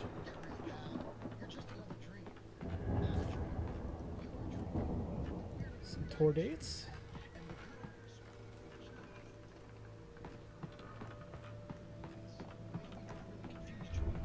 Nothing tear this open.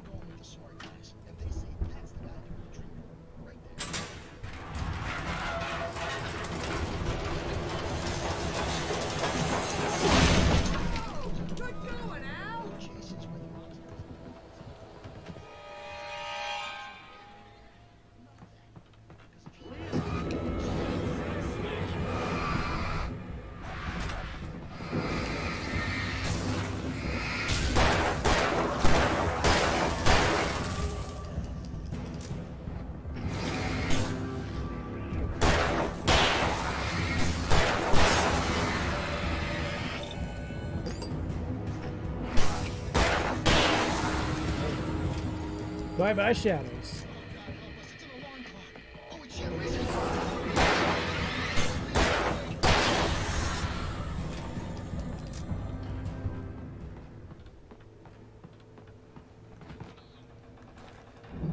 Okay. Yeah, that's right. Crops is hard work. I think we can make it through here, Al!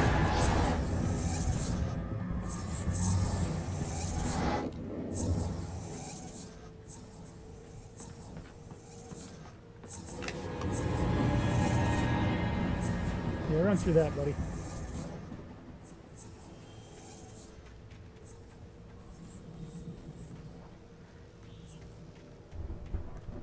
Okay.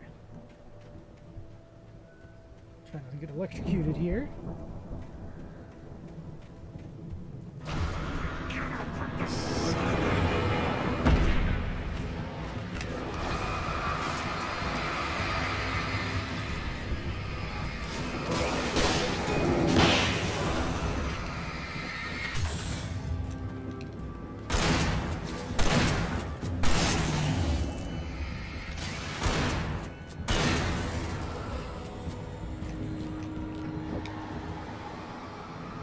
Get rid of the shaky car of death.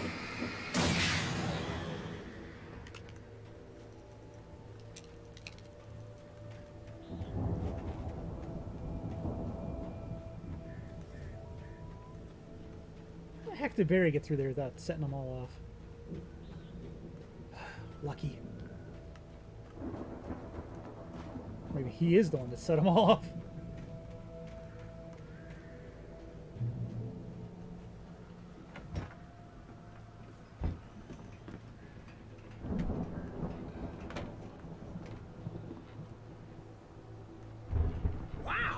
Those geezers had quite a production going on. Ooh, you know what, Al? If we make it through this alive, I'm gonna start representing them. Yep, sell this stuff online, maybe get a reality show going, release a new single. Good luck with that, pal. Hey, you find us a way out here, okay? I'm gonna take a closer look at this stuff. Be careful, Al! Oh, I'm always careful, Barry.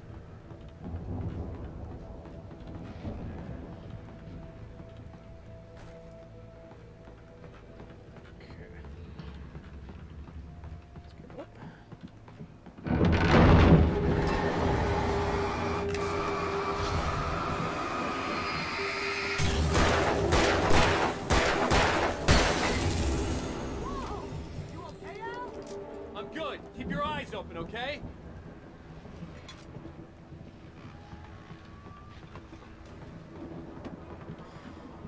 All right.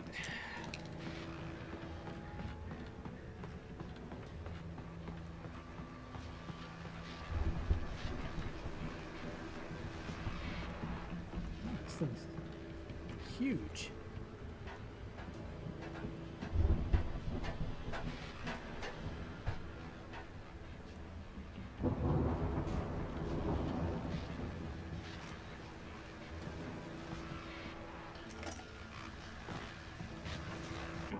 As you regular listeners know, I tend to work through the night, but I'm not the only one.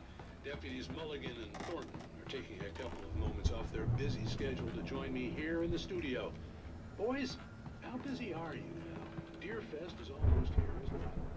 Bet that keeps you in business. Pretty busy, yeah. Actually, we've been real busy with this stuff. You know, which concerns an ongoing investigation. Can't talk about that. I could see the building that had to be the Andersons' home on the other side of the field. It wasn't far now. I wasn't worried about trusting the ramblings of two burned-out geriatric wrecks. They had the goods.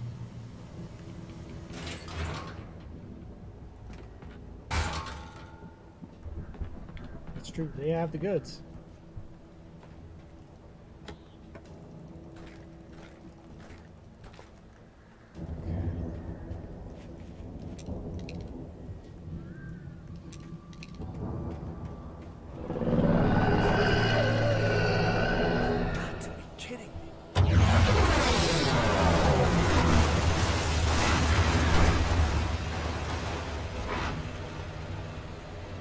Like fighting farm equipment.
I die? Oh, that's dumb.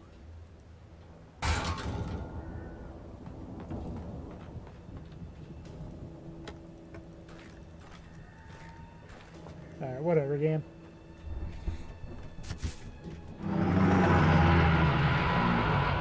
You've got to be kidding me. Apparently, if you stand too close to it, it kills you.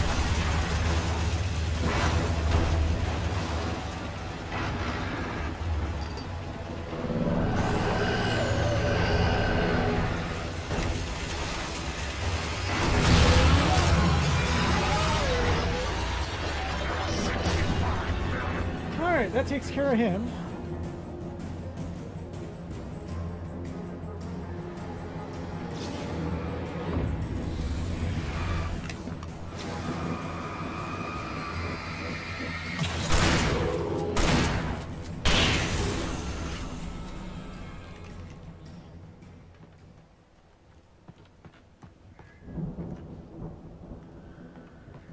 Come on. Let's head on up.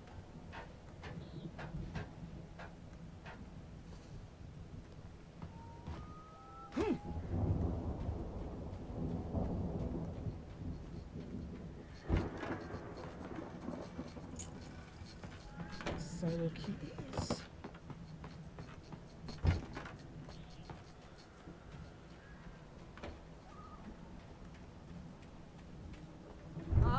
Al? Is that you out there, buddy? Yeah, It it's is. me. Hey, let's go, man.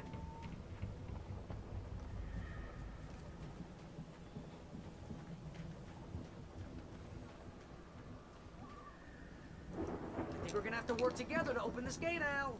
Looks pretty heavy. Ah! Hey, Very I heavy. think that's the farm on the other side of the field.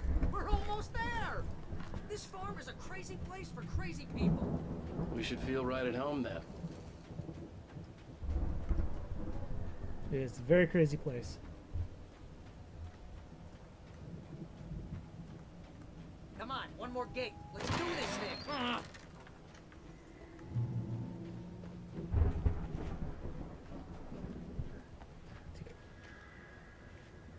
Gods know the truth.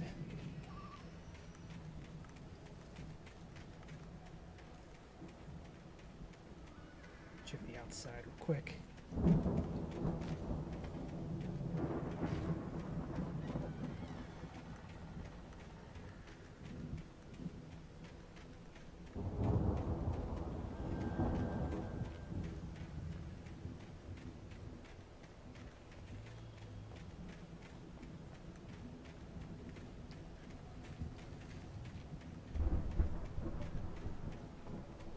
Unfortunately, nothing there. Okay. Right on in.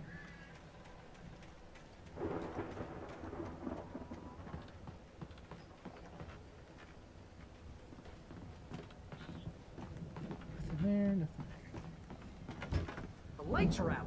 I guess we better check the fuse box. Oh. That's where I keep my coffee, in the bathroom.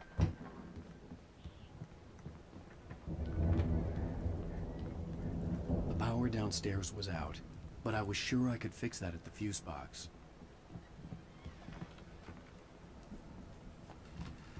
Come on, Barry. Really? Alright, at least you let me around.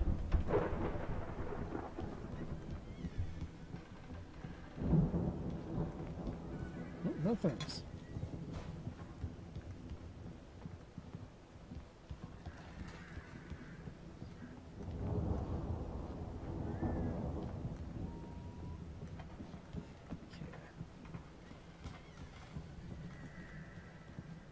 Oh, yeah, I had to check there. Okay. Let's head upstairs. You know, this place looks kind of lived in. I thought the Andersons were in the booby hatch. Alright, we got another page. Let's take a listen to that. Again, Alice's screams rang in the stillness of the night. I saw myself run toward the cabin, flashlight in my hand. I followed my past self.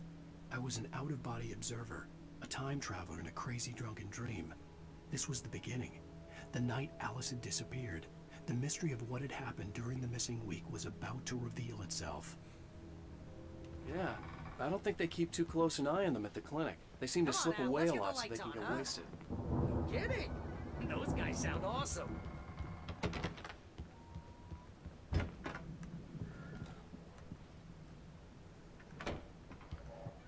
Here, and here's the fuse box.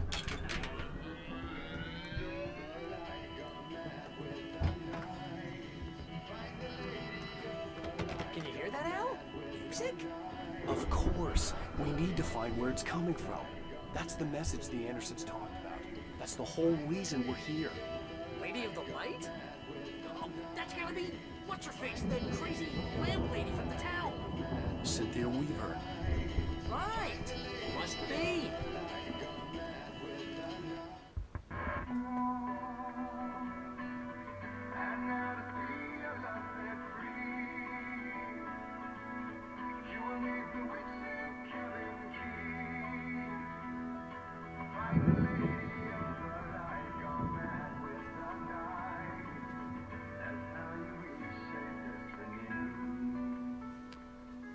Okay. We need to find Cynthia Weaver. We'll stay here for the night and head back to town as soon as it gets light. Hey, Al. Lots of hours before dawn. Might as well get some rest. And by rest, I mean drunk. Come on, Barry, this is... Yeah, what the hell? I'm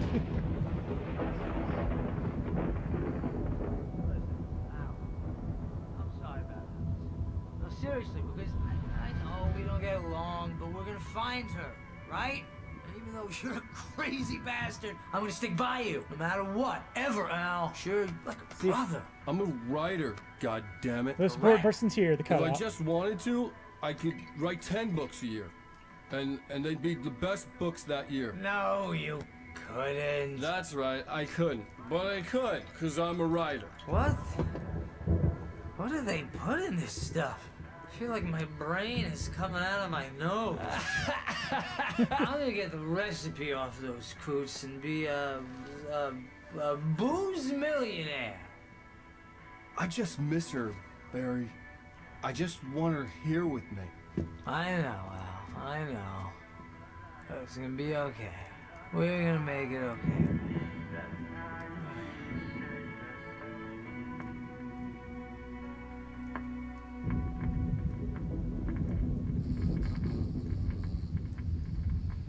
I'm sure that moonshine will be great with the sleeping pills that are probably still floating in their systems.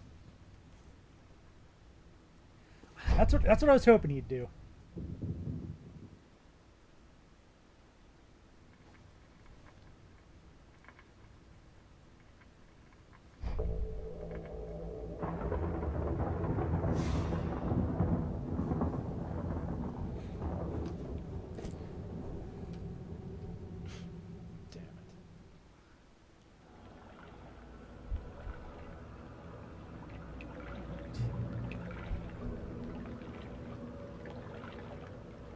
Time for the out-of-body experience here.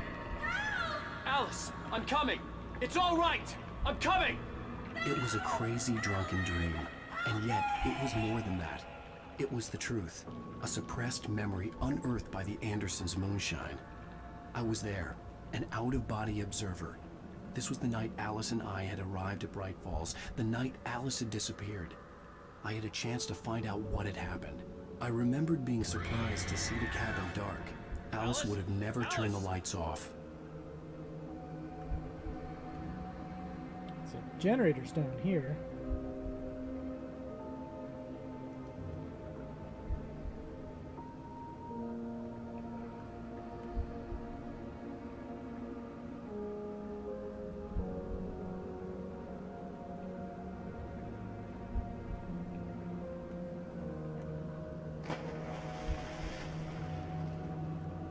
I remembered thinking I caught a glimpse of her form underwater, sinking into the darkness.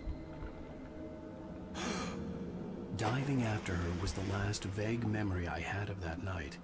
After that, the next thing I could remember was waking up behind the wheel of the crash car and finding the first pages of the manuscript.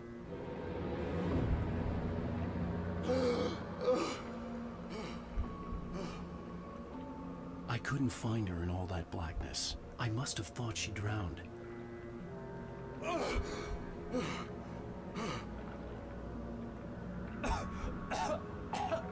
Alice! Jagger had Alice, and so she had me. Alice!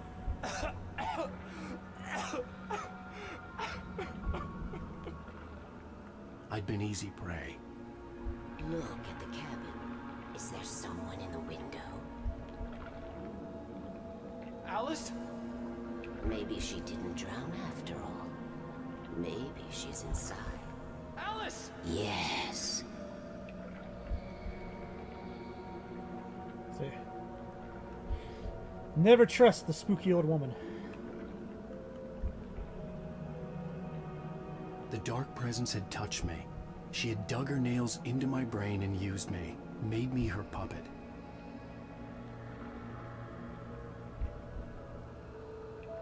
She must be here somewhere. Maybe upstairs in the study. Alice! Yes, that's where she is. You can apologize. Alice! You laugh at the whole thing together and put it behind you. Alice? She's not here. You were foolish to think so. No, she's dead. She drowned. No, no, no! It's your fault your wife is dead. You are guilty. All she wanted was to help you right. You killed her. Oh, hush. There's still hope. Cauldron Lake is a special place. Here, you have the power to change things. She wanted you to write. I will tell you what to do.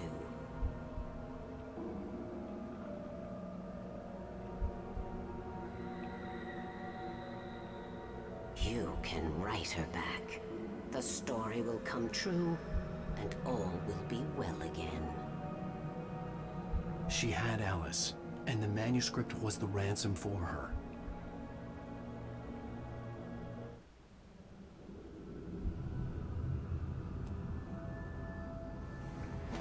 And that'll bring us pretty much to the present. All right.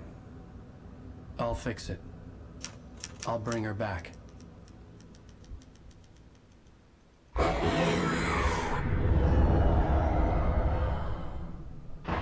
No. I wrote it. I remembered it all now.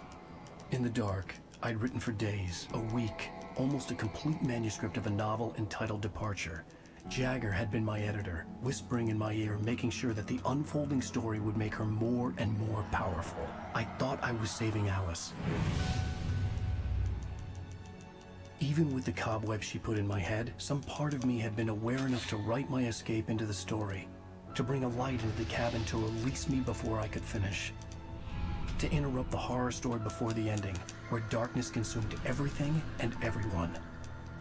Zane was weak and far away, but I had written him into the story, and his light had been enough to set me free. It isn't here now. I'm here because it was written. I brought the light to set you free. You must hurry. It will know I'm here. It will be back soon. It stole the skin of my barber a long time ago. She looks so old.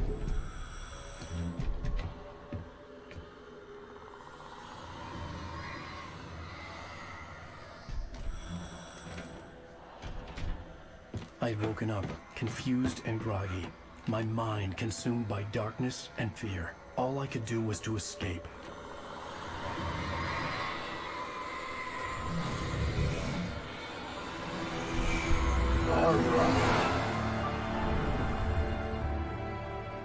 The week spent in the cabin had taken its toll. I was barely conscious, and fading fast. It had to have cost Zane terribly, thrown him even deeper into whatever dark place he now haunted. But he had managed to weaken the dark presence, kept me safe that night.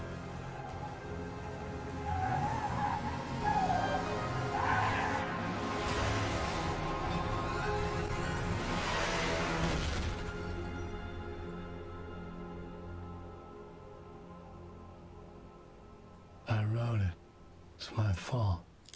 That's right, James Joyce. It's your fault, and you're gonna pay for it.